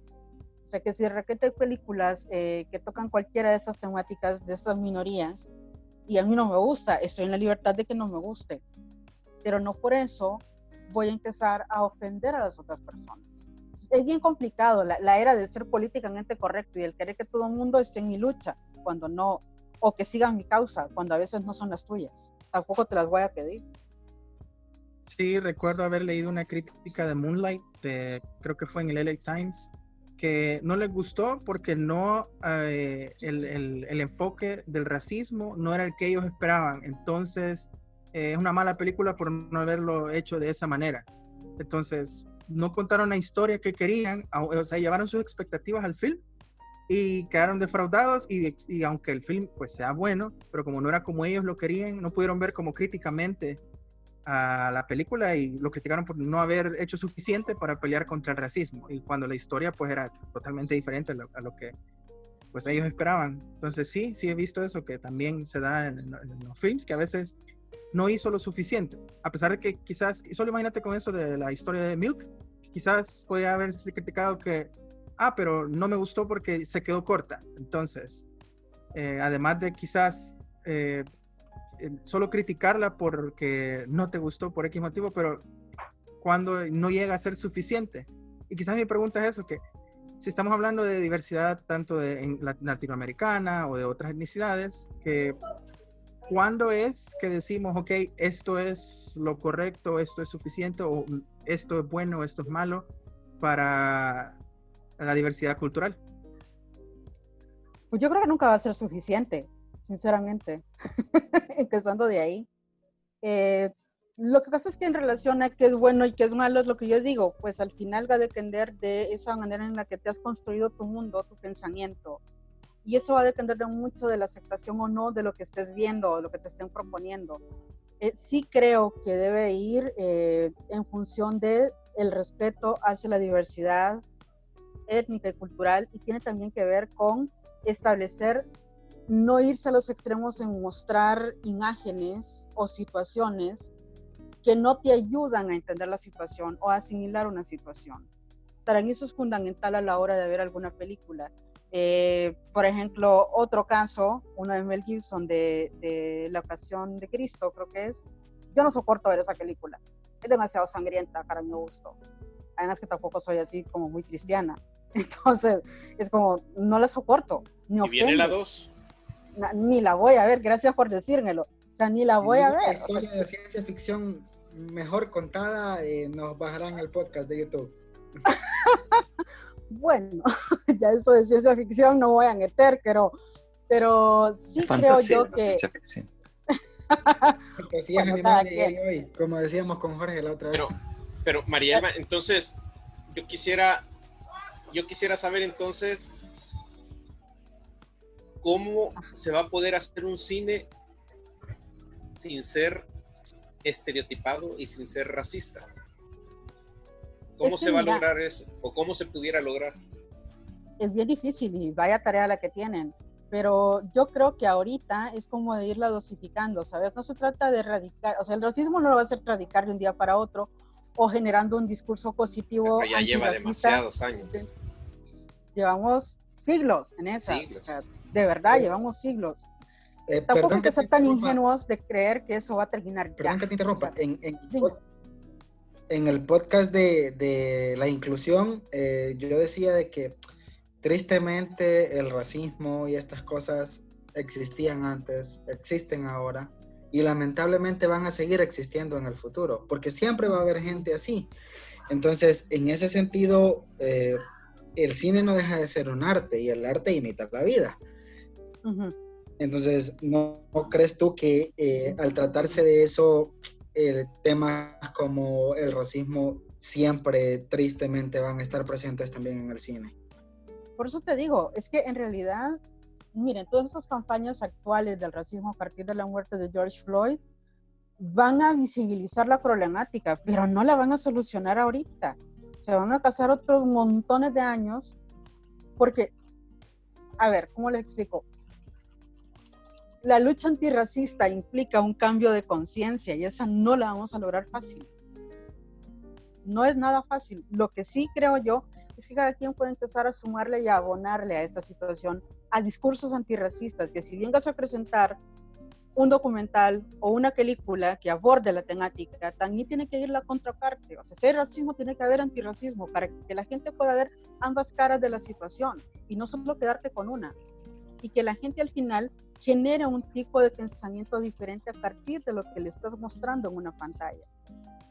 Yo creo que por ahí podría ir un poco el trabajo que hay que hacer, pero de que lo vamos a erradicar ahorita, no. Tampoco seamos tan ingenuos.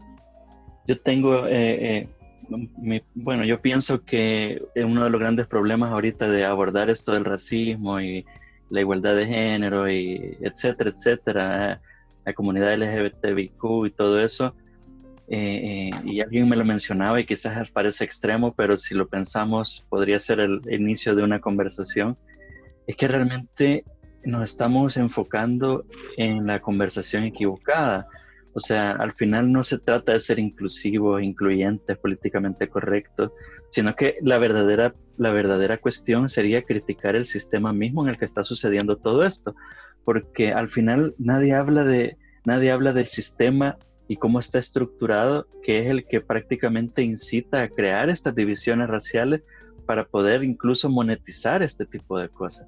Porque, o sea, seamos honestos, o sea, al final yo personalmente pienso, y ojalá no me bajen el video por esto, pero por ejemplo, incluir a Yalitza Aparicio dentro del jurado de la Academia de los Oscars, es eso, es querer monetizar el evento, es querer decir, esta entrega de los Oscars va a ser tan diversa, inclusiva, incluyente y políticamente correcta, que tenemos a esta mujer que hizo una película que hablaba sobre el racismo de México y que ahora pues aquí está, ¿verdad? Aquí se las tenemos. ¿Qué pasó con los otros artistas que realmente están haciendo cosas para impulsar el cine, para poder promover este tipo de cosas, los que realmente están con los pies en donde debería de estar y pues sí, tratar de mover la industria hacia los lugares y hacia la dirección correcta? Esa gente al contrario se le ve de menos, pues, aquellos que critican al sistema, al gobierno, etcétera. Entonces, no sé si ustedes vieron las declaraciones de Anthony Mackie, que acusaba de que Black Panther es una película racista, porque cómo va a ser posible que el único hombre blanco de la película sea el malo. No, y no solo eso, pues, o sea, yo creo que Hollywood al final, y ese quizás es otro tema que me gustaría que abordáramos ahorita, es lo que se llama el whitewashing, ¿verdad? El hecho de lavar la historia o lavar las cosas con tinta blanca, por decirlo así, ¿verdad?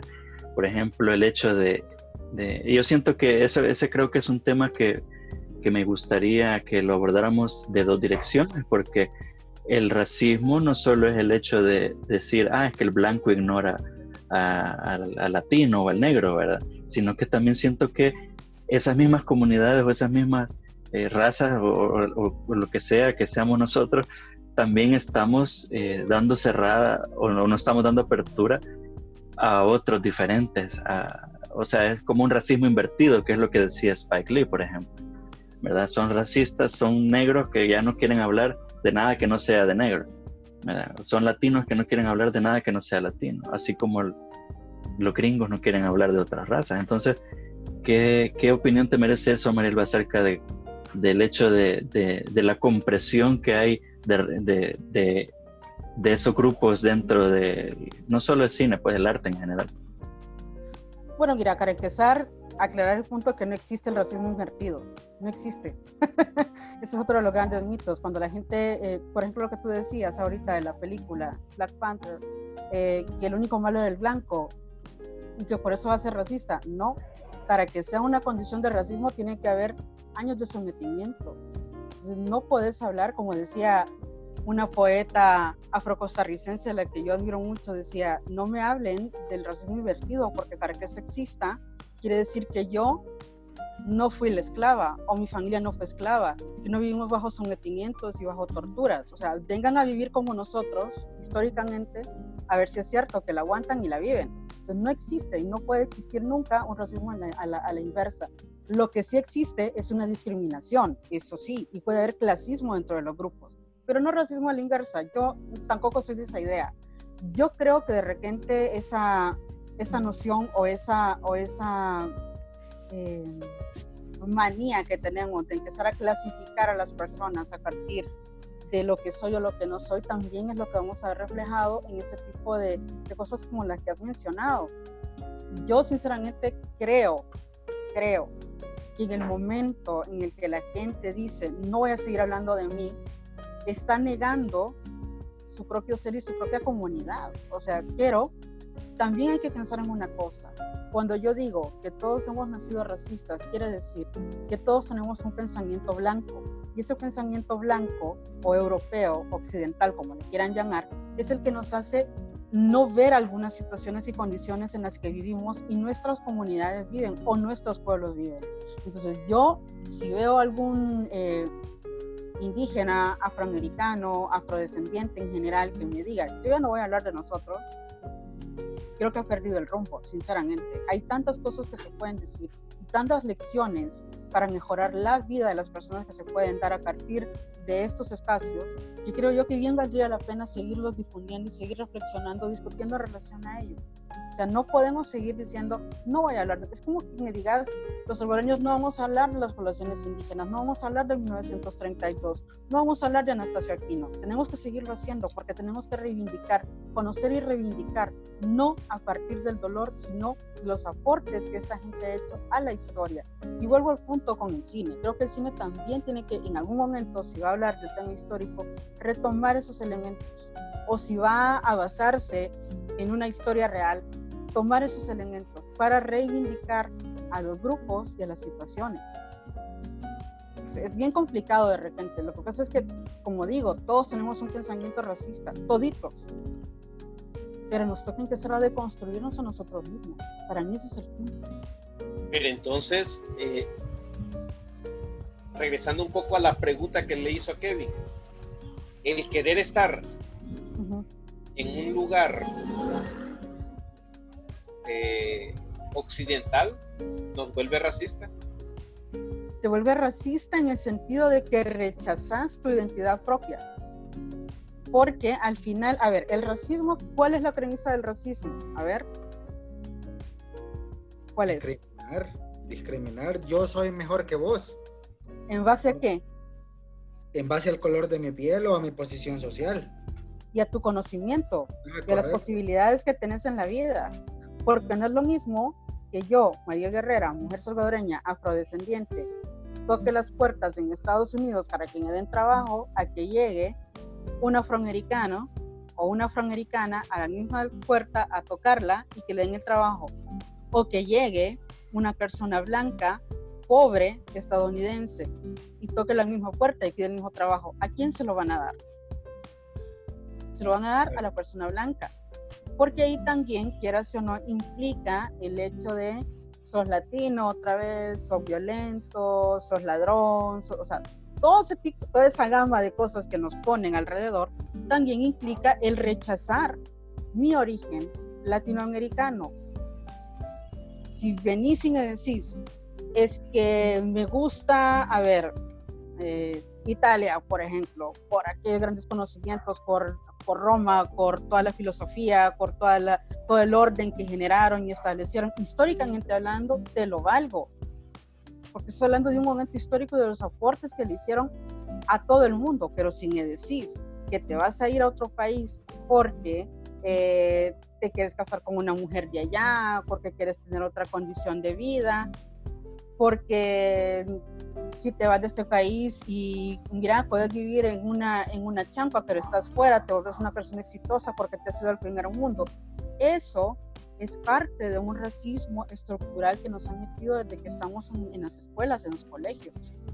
O sea, al final no es nuestra culpa este tipo de pensamientos. No es algo que yo diga, te acuso porque pensás así o querés ser esto. No, es que se entiende que es parte de este proceso. Ahora bien, si ya lo asimilaste el concepto y quieres ser una persona diferente, empiezas a deconstruirte. Yo, mira, no estoy en contra de que la gente se vaya a otro país y que viva feliz si quiere y que se case con quien quiera. El punto es, si al final eso va a hacer que rechaces tu origen, tu identidad.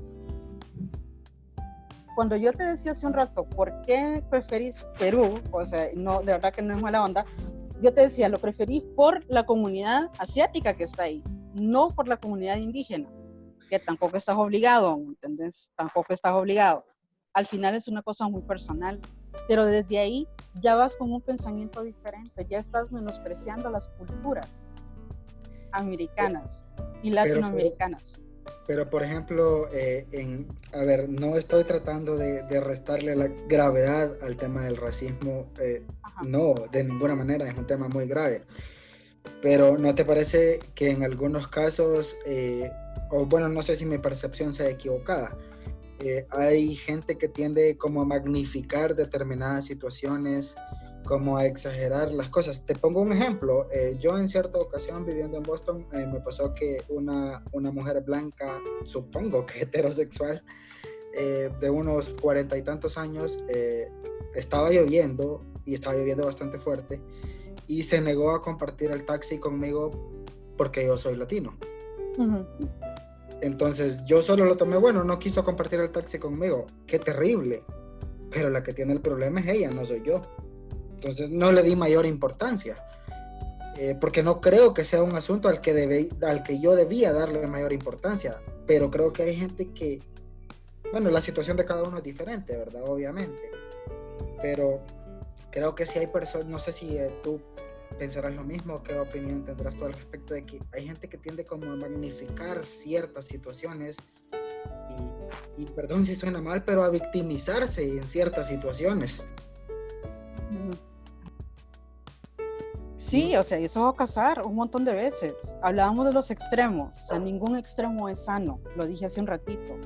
O sea, si yo, a ver, y te lo voy a decir como afrodescendiente, porque lo he platicado con un montón de compañeras y amigas de América Latina, y el punto es, si vos ves a una mujer afrodescendiente en una esquina, hay 99% de probabilidades de que un carro se pare y crea que es prostituta, por ejemplo. Pero si una mujer blanca está en esa misma esquina, el carro no va a parar. ¿De quién es el problema?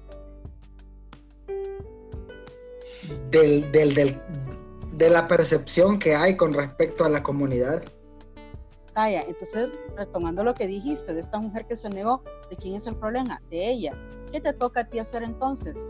No es que no le vas a dar importancia, simplemente vas a saber las condiciones en las que estás en ese otro espacio. Y a partir de eso vas a saber cómo moverte, con quién hablar, con quién no hablar, con quién tener ese tipo de prácticas o de actitudes. O sea, al final, quien va a generar el cambio sos vos. Que de hecho, si te soy honesto, esa situación me sirvió para pensar, juela, qué terrible que en este lugar no pueda yo hablarle a quien yo quiera, pero ni modo, el problema lo tienen ellos, no yo. Uh-huh. Entonces, exactamente. Pero eso es en la medida en que tú sufrís esa discriminación. O sea, si tú la sufrís, sabes y te pones en los zapatos de la otra persona y empiezas a erradicar ese tipo de actitudes y de acciones. Pero el problema de quién es, ya no es tuyo. porque empezaste a trabajar en función de ser antirracista. ¿Qué es lo que hay que hacer entonces? Ir en contra del sistema. Exacto. Ese es otro tema sí, recurrente. es que Yo quería no, mira, hacer una pregunta.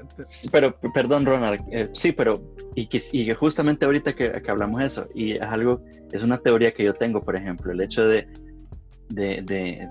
bueno, mi tesis es que, por ejemplo, el Chavo del Ocho es una de las cosas de por qué Latinoamérica nunca sale del tercer mundo, ¿verdad?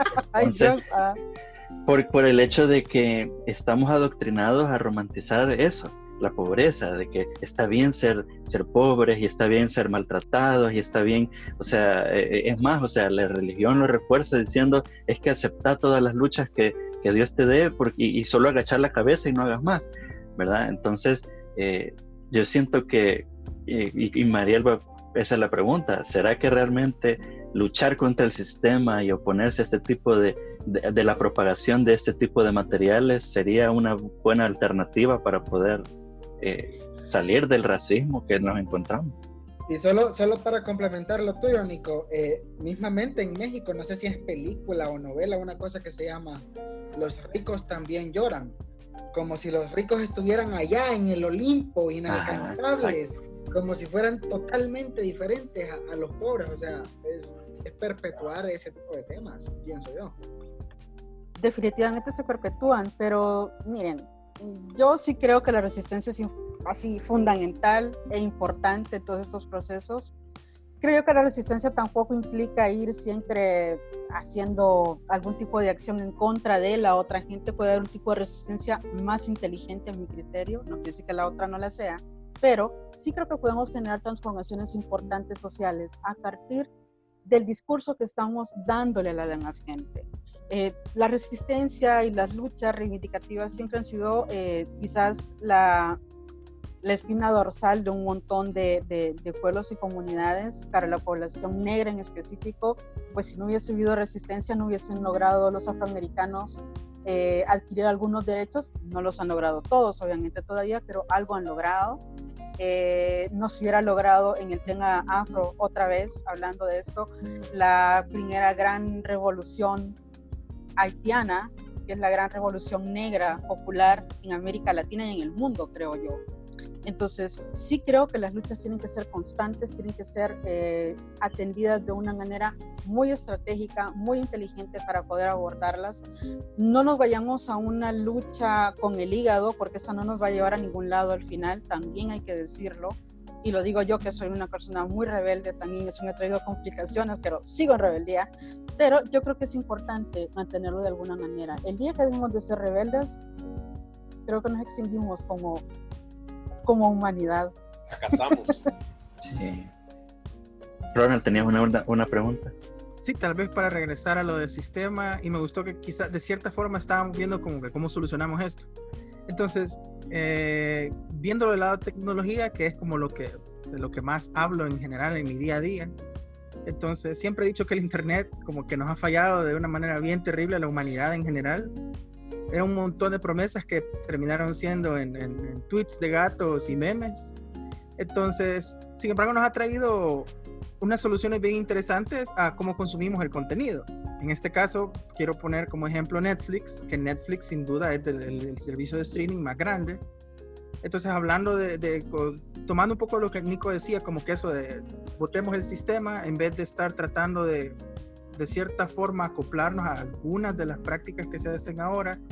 Por ejemplo, Netflix me recomendó un día de estos, en la primera plana, en la película Ya no estoy aquí, que era sobre, pues, toca un montón de temas sobre la vida de la pobreza en México, esa subcultura que tienen de la Colombia y al mismo tiempo de las luchas de emigrar hacia Estados Unidos. Y en realidad es una historia bien triste porque no es como esa historia de éxito que tenemos tíos, tías, familiares, primos que lo han logrado, pero en este caso es como una historia digamos que quisiera decir que es un buen porcentaje de la gente que pues no lo logra.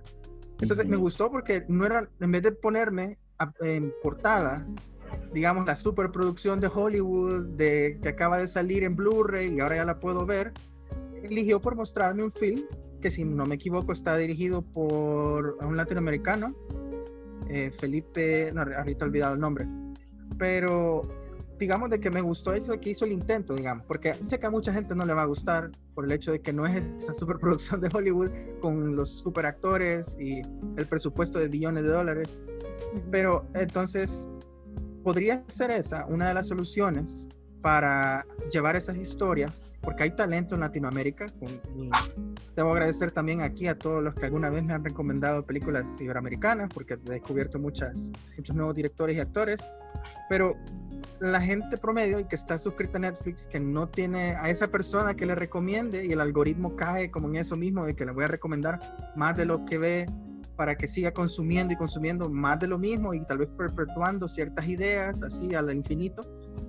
Entonces, ¿podría ser eso una solución? No sé cómo haríamos pues, para contactar a Netflix, o en general, cómo sería Latinoamérica para poner más de sus films en ese caso, pero ese siento que es como una buena solución, y quizás no inmediata, porque sí costaría tiempo y requiere dinero, que ese es otro problema en sí, de que cómo llegamos a esos canales de distribución digital, que ahora en realidad podemos llegar a miles y millones de personas a través de estas plataformas. Entonces, ¿ves eso como una solución viable para pelear contra ciertos temas o dar visibilidad a ciertas comunidades, a ciertas historias? A diferencia de que tratar de llegar a Hollywood, que eso sí me parece como que bien imposible, y con Nicolás lo hemos hablado, de que no solo es ser un buen director o actor, sino a quién conoces y con quién te llevas. Por de Harvey Weinstein, Jeffrey Epstein, etcétera, ¿verdad? ¿Quiénes te pueden hacer llegar a esos ámbitos? Ajá, o sea, ¿cómo ganas un Oscar así siendo que se ha dado, pero son bien contadas las historias? Entonces, ves el internet y esas plataformas de distribución digital como una buena solución o una posible solución a cómo visualizar esas historias y esas culturas. Pues sí, yo creo que sí son buenas plataformas, pero ojo con eso. En realidad, ¿a quién le está llegando Netflix? ¿Quién tiene la capacidad de pagar Netflix también? Es otro problema que hay que ver. O sea, no llega a toda la gente que nos gustaría que llegara. O sea, de repente hay situaciones que te delimitan un montón en relación a lo que puedes ver y lo que no puedes ver. A lo mejor tienes el acceso a este tipo de plataformas, pero a lo mejor como te han criado en la vida, tus valores morales, religiosos, te dicen, no, eso no lo vas a ver, aunque sea un buen contenido, ¿entendés? Aunque sea un contenido que te va a ayudar a tener una visión diferente de tu realidad y de la vida.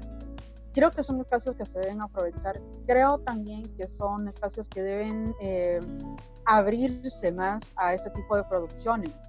Y recordemos que la gente generalmente cuando habla del cine, todo es en función de un entretenimiento. Sí, es cierto, es entretenimiento, pero de repente el cine te puede dar una gran herramienta para sensibilizar a las sociedades. Creo que por ahí podría ir la solución. Creo que también hay que concientizar y educar a un montón de gente para que entienda de qué se trata esta nueva forma, o de qué se trataría esta nueva forma de hacer producciones o propuestas para... Como digo, hemos nacido de nuevo en el racismo y hay que quitarnos un montón de estas ideas erróneas que tenemos en relación a los grupos, a las personas, a las sociedades en general. Sí lo veo como un buen espacio, fíjate, pero lo veo limitado también a las personas a las que van a llegar. Hay que buscar otras maneras también de empezar a generar este tipo de lugares para debatir, para ver, para concientizar, creo yo, porque al final también el cine es educación, no solo es entretenimiento. Entonces creo que por ahí podríamos empezar a cambiar un poco la idea y ser un poco más educativos, que a lo mejor no nos corresponde del todo, pero alguien tiene que hacerlo. Y eso sí creo yo que puede ser una buena opción para empezar a hablar de hacer un trabajo en contra del sistema o erradicar parte del pensamiento del sistema en el que todos estamos envueltos. Y en ese sentido, por ejemplo, acá en el programa a nosotros realmente nos importa poco lo que una película recaude, sino que las películas nos gustan en función de su calidad. Uh-huh. Pero en el mundo real, las películas, esto no deja de ser un negocio. Y la cosa más taquillera que ha existido en los últimos 10 años es el universo cinematográfico de Marvel, donde, seamos honestos, los protagonistas son Chris Evans, Chris Hemsworth y Robert Downey Jr. Y Mark Ruffalo. Ajá, y Scarlett Johansson, que o sea, no dejan de ser estereotipos, y por ejemplo, Ronald, que creo que es el que ve más anime de acá, además de mí, no sé si has visto en Netflix un anime que se llama Beatstar, que hace una analogía sí. Hace una analogía fantástica del tema del racismo, y eso nunca en la vida va a estar en el top 10 de Netflix, primero porque es anime, y segundo porque la premisa no vende, no es el héroe de acción blanco heterosexual derrotando a los rusos de turno. Entonces, en ese sentido, ¿no crees que, como, por decirlo así, el cine está como atado, como amarrado a lo que el mercado diga? El cine de Hollywood. Sí, el cine de Hollywood. Pero es que yo siento que el problema de Hollywood deviene, o al menos de la saga de Marvel, deviene de que sus personajes no son autoconscientes. O sea, ninguno de ellos pareciera saber que es de color o que es mujer. O sea, y eso en parte está bien, pues, porque está como... El problema es que a la hora de hacer el casting se fueron solo por el hecho de gente blanca, pues. Sí, pero eso lo puedes extrapolar, por ejemplo, a Henry Cavill, Ben Affleck, ahora el Robert Pattinson, por ejemplo, a las películas de los carritos, de Rápido y Furioso. O sea, ¿qué hay más blanco y heterosexual y lleno de testosterona que La Roca y Vin Diesel? No, La Roca es samoano, creo. Uh-huh. Pero, o sea, pero es que ahí... Sale Michelle Rodríguez. Pero es que también ahí, miren, tienen que haber otras condiciones. Por ejemplo, ¿cuáles son los conceptos de belleza y de héroes que tenemos y de heroínas que tenemos? O sea, rara vez vas a ver a una heroína latina, una heroína negra o un héroe negro. A menos que sea Black Panther, ¿entendés? Donde tenés un montón de héroes negros y heroínas negras. Pero sabes que es una película orientada a un sector poblacional, que todo el mundo puede tener acceso, pero que está orientada a un sector poblacional. A ver, Capitán América, ¿en qué contexto surge? ¿Y por qué es blanco? ¿Y por qué es hetero? ¿Y por qué es americano? ¿Y por qué es americano? Porque en Asgard todos son blancos excepto Heimdall, que es de color. Y que curiosamente es el portero. Ajá, es el portero. Ajá, entonces, vaya, venís ahora y tenés un nuevo Batman. O sea, en realidad, a lo mejor no es el Batman aquel con la imagen que nosotros crecimos, ¿verdad? El hétero, ¿me entendés? El fuerte. Se nos cae la imagen por una persona totalmente diferente, aparentemente, pero que se rige a las juventudes, o sea, de que estemos grandes, pero se rige a un sector también, a las juventudes. Uh-huh. Entonces, ahí tiene que ver eso, o sea, hay todo, el tema de los millennials también tiene que ver en todo ese tipo de pensamientos y corrientes. Yo el año pasado que estuve en un viaje, hablaba con una niña y me decía, yo creo que los millennials al final van a resolver el problema del racismo y la discriminación. Y le decía, ¿por qué? Y dice, porque ellos no tienen implicaciones con esto. Y le digo, no, lo que pasa es que al millennial le valen un montón de situaciones. No es que no tengan complicaciones, es que le salen sobrando un montón de situaciones. Y eso no quiere decir de que esos problemas se van a quedar hasta ahí o van a desaparecer. Es que solo se van a transformar las formas de discriminación, de violencia, de racismo, etcétera. Pero así, o sea, todo se va transformando. Ninguna sociedad va a ser estática nunca. Y esto también nos tiene que llevar a nuevas formas de plantearnos personajes, películas, actores, actrices. O sea, creo que al final van a corresponder con un estándar universal que tiene que ver con un concepto de belleza, un concepto de héroes o heroínas, un concepto de políticos, de militares, de mujeres trabajadoras del hogar. O sea, va a responder a todo ese tipo de formas como hemos concebido a las personas y a los roles que ejercen en cada una de las sociedades. Para mí ese es el punto. O sea, al final no se trata de que esto se va a erradicar ya, sino que se va a ir transformando con el tiempo. Y por eso el tema de la resistencia es importante. Porque no importa lo que venga y cómo venga, al final vas a tener el mismo discurso y vas a seguir peleando por lo mismo, de las maneras en las que tengas a tu alcance. O sea, que si no va a ser Hollywood, pues que sea cine independiente, que sea una producción diferente. Pero no quiere decir que te vas a detener ante un proceso así tan violento, tan agresivo, si puedes generar algo contrario a todo eso. Eso es lo que yo creo. Okay. Sí, Bueno, quizás como para tocar el universo cinemático lo rapidito de Marvel, de que sí siento de que hay una buena forma de hacer las cosas y una mala forma, y en los cómics, y al menos eso también ayuda a si van a representarse en films o no. Por ejemplo, siempre traigo a Miles Morales a relucir porque es la sucesión a Spider-Man, y no lo hicieron en ningún momento forzado, porque la forma en que lo construyen te hacen empatizar con él y ves, o sea, los valores que tiene, de dónde viene, o sea, qué tipo de padres eran los que tenía, así como hicieron con Peter Parker, y a cada rato, pues, todos saben la historia del tío Ben y la búsqueda que él tiene por la justicia, etcétera.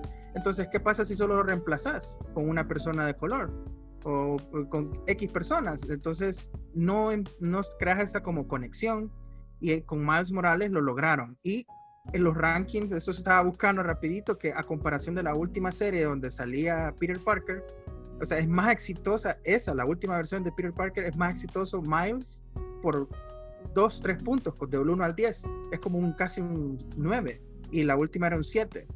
Otro ejemplo sería Miss Marvel, Kamala, olvido su apellido, pero ella es de origen del Medio Oriente, y si no estoy aquí, tendría que haber leído más respecto a las últimas, pero creo que su religión es musulmana. Entonces, y la forma en que la meten, al principio hubo un poco de fricción, pero sí hay una justificación porque ese personaje ahora es quien es. Entonces es diferente a cuando vos reemplazás, para mí, cuando vos reemplazás así como solo para cumplir una cuota de diversidad, porque, ok, hoy va a ser tal persona así. Es como cuando hicieron, hay un capítulo donde Iceman, que Jean esto es bien así, bien geeky de cómics, si no me equivoco, ella siendo Dark Phoenix le dice, sos bien gay, Bobby, le dice así. Entonces eso causó, con sus poderes, le cambió la mente y lo hizo gay. Entonces, en vez de hacer, digamos, otra variación de Iceman, transformaron a Iceman esa fue la forma en que ellos lo hicieron. Entonces me pareció como que bien, es definitivamente forzado. Entonces siento de que cuando se cuentan bien las historias y cuando llevas bien a los personajes, y de nuevo pongo estos dos ejemplos que ahora hasta van a estar en juegos, y que espero yo que en algún momento, pasando a la nueva etapa de Marvel, puedan representarlos en film, pero siento que tienen que tener ese cuidado de cómo meten a los personajes para que no se vea como una cuota más, un porcentaje más que cumplir, porque ahí es donde yo creo de que también hacen daño a las historias de esos personajes, que son bastante buenas y son historias bien humanas, que sí tienen un lado fantasioso con todos los poderes, pues, etcétera, pero que hay elementos ahí que puedes rescatar y puedes llevar a la nueva generación. Sí, yo creo que...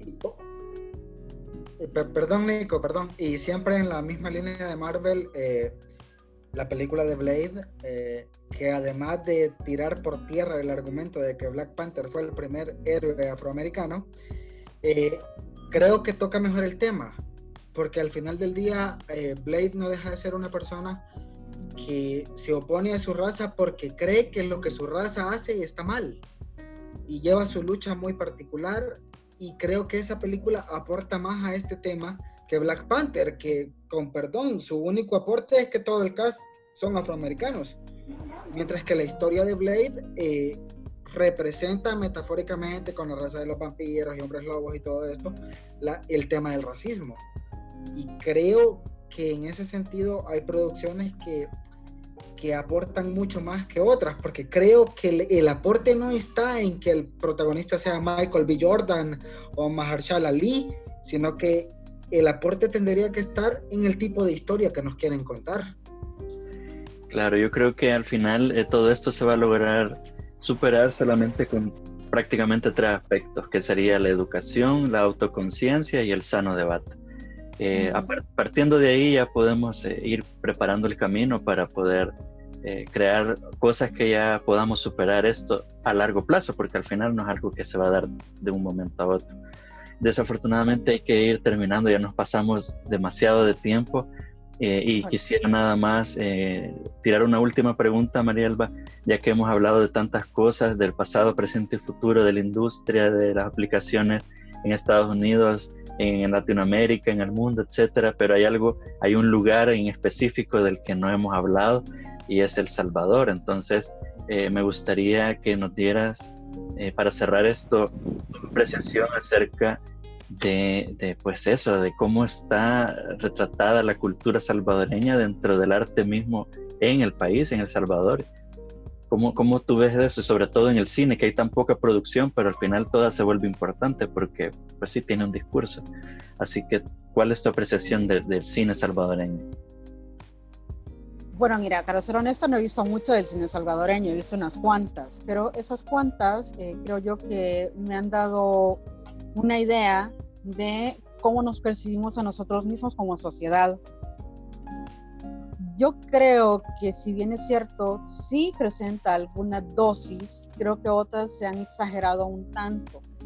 Y no solo en el cine, fíjate, yo creo que también hay diferentes programas nacionales que te están estereotipando como salvadoreño y salvadoreña, porque ¿cuáles son los personajes relevantes dentro de estas producciones? ¿Qué tipo de mensaje están dando? ¿A quiénes están retratando?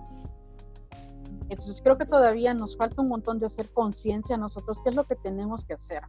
Hay producciones nuevas, yo sé, tengo un montón de amigos y he visto algunas cosas, no he visto tantas, pero creo que se están modificando un poco los discursos y las formas en las que se está haciendo el cine en El Salvador, o documentales en El Salvador.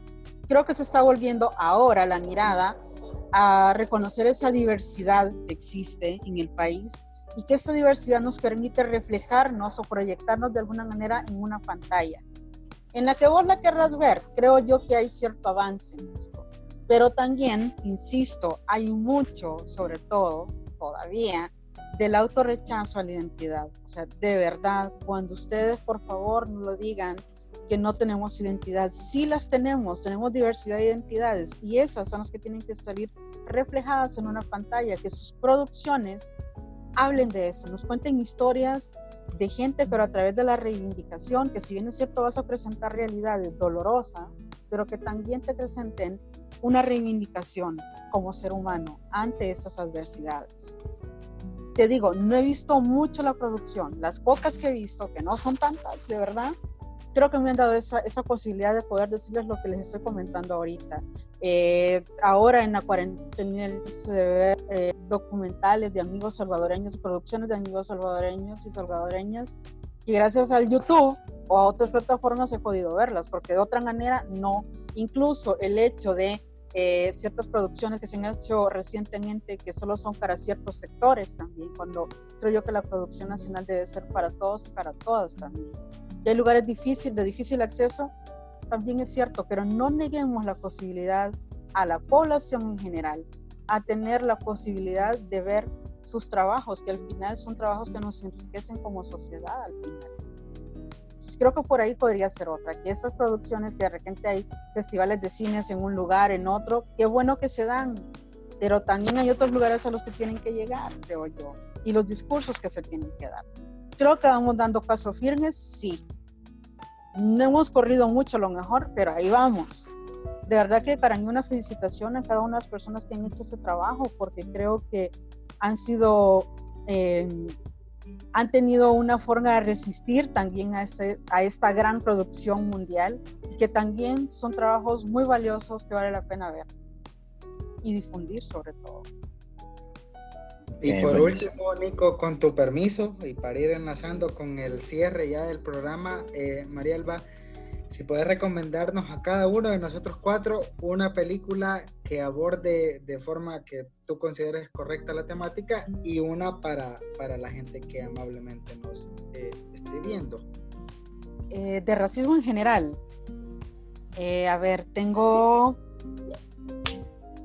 The Green Book, no sé si ya la vieron, donde también se aborda cómo una persona afroamericana también rechaza a su identidad porque no la conoce, porque ha tenido ciertos privilegios, y que poco a poco, en el transcurrir del camino al que lo llevan a diferentes lugares en Estados Unidos, desde lugares donde ha habido segregación históricamente hablando, a lugares donde ya no tendrían ese tipo de problemáticas, él encuentra una manera de verse a sí mismo y saber quién es.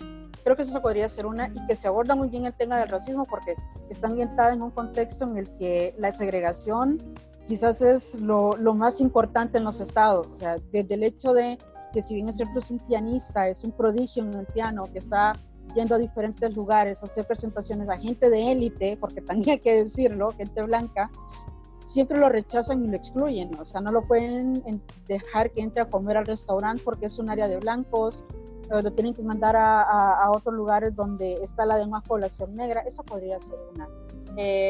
Lo que el viento se llevó, obviamente, tienen que verla, ese clásico que también nos da una visión de aquellos días de esclavitud y cómo va cambiándose un poco la manera en la que conviven los estadounidenses con los afroamericanos de aquel momento, y cómo la esclavitud poco a poco va desapareciendo, entre comillas, porque al final sí que se mantiene hasta el día de hoy. También creo que sería bueno que veamos, digo, en conjunto, lo de talentos ocultos, esa reivindicación de las mujeres, historias cruzadas, que sería la otra, para también entender el mundo de las mujeres que tenían que dejar su vida de lado por poder servir a las familias blancas y de élite también. Y quizá finalmente me atrevería, aunque no es una producción netamente de Hollywood, no, en realidad es una producción mexicana, aunque tiene un montón de estereotipos, que es lo que yo decía, que vean La Negrada, que también lo pueden encontrar en internet. Que esa me gustaría que la vieran porque precisamente habla de la forma incorrecta de hacer ver a las poblaciones, porque no solo vamos a hablar del tema del racismo desde la gente blanca, sino también cómo este discurso racista también lo reproducen en esta producción los afro de la costa mexicana, de la costa chica de México. Entonces creo que esas 5 bien podría valer la pena que la vean. Y luego las discutimos en otro programa si es que me invitan de nuevo. No, definitivamente. Como decía, este podcast ha sido muy largo, pero no se ha desaprovechado ningún minuto. De verdad que ha estado muy interesante. Y quizás para cerrar ya el tema, pues eso, invitar a nuestra audiencia a que siempre se eduquen, sean autoconscientes y que vayamos siempre con el debate sano, porque estos temas vale la pena abordarlos, explorarlos, trabajarlos en conjunto, pero sobre todo buscar una solución entre todos y abonar a eso. Así que muchísimas gracias, Marielba, por haber aceptado nuestra invitación. Ha sido de verdad que muy educativo, muy interesante y muy informativo este podcast. Gracias a ustedes por el espacio. Qué bueno que se están abriendo a este tipo de temáticas, porque creo que son fundamentales ahorita en la efervescencia del tema del racismo.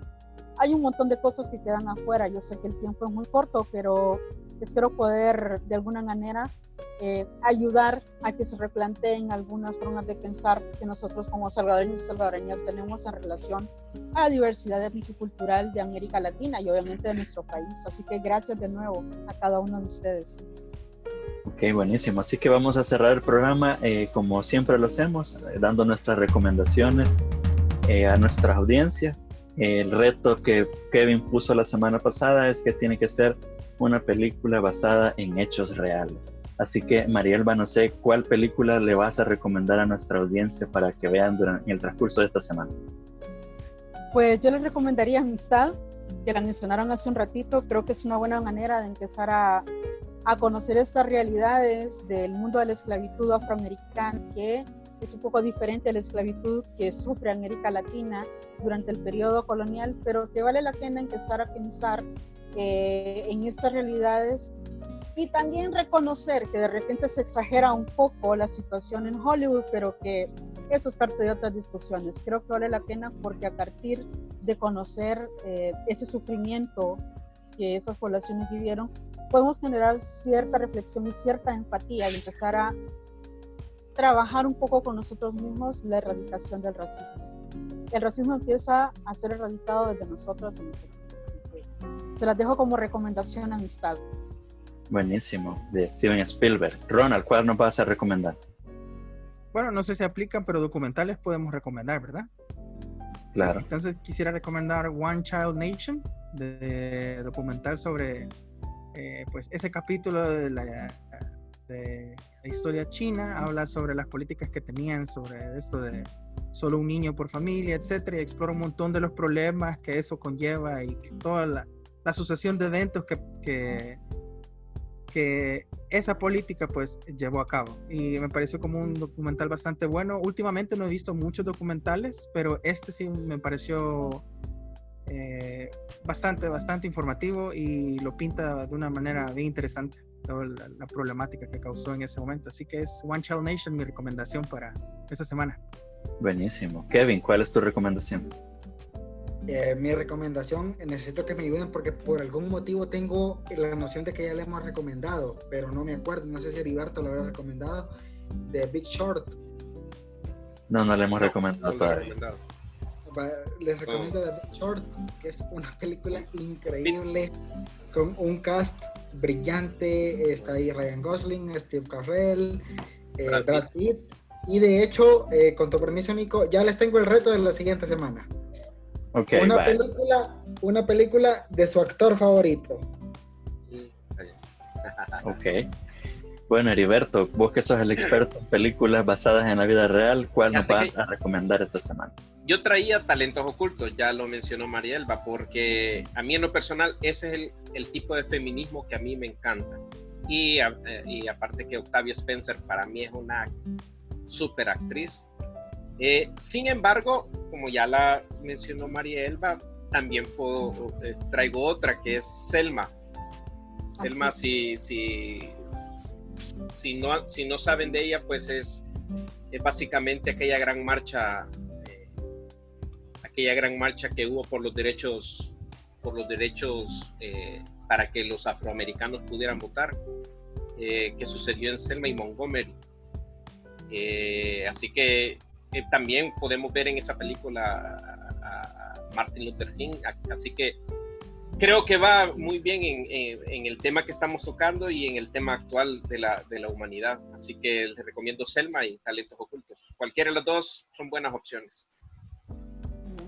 Ok, buenísimo. Bueno, yo voy a cerrar con mi recomendación, que para sorpresas de muchos va a ser una película argentina, la de 1985, la película latina ganadora del Oscar, que se llama La Historia Oficial. Es una película dramática histórica que, a pesar de no basarse en un hecho específico, se basa en varios hechos que sucedieron durante la reorganización o el proceso de reorganización nacional que tenía Argentina después de la dictadura, y es acerca de una profesora de historia que empieza a sospechar que su hija adoptiva es hija de un prisionero de guerra. Es una película devastadora, es buenísima, es una película que hay que ver. Así que esa es mi recomendación para esta semana. Y sin más, pues agradecer a nuestra invitada y a nuestros panelistas, pero sobre todo a nuestra audiencia por habernos acompañado en otro podcast más de Luces Cámara Popcorn. Muchas gracias. Las locuras del emperador. Y como siempre, que próximamente creo que va a haber un capítulo un día de estos. Así es, estar pendiente. Así que muchísimas gracias otra vez y nos vemos la próxima semana. Por favor, cuídense, porque cuando ustedes se cuidan a los demás. Así es, cuidémonos mutuamente. Muchas gracias y saludos.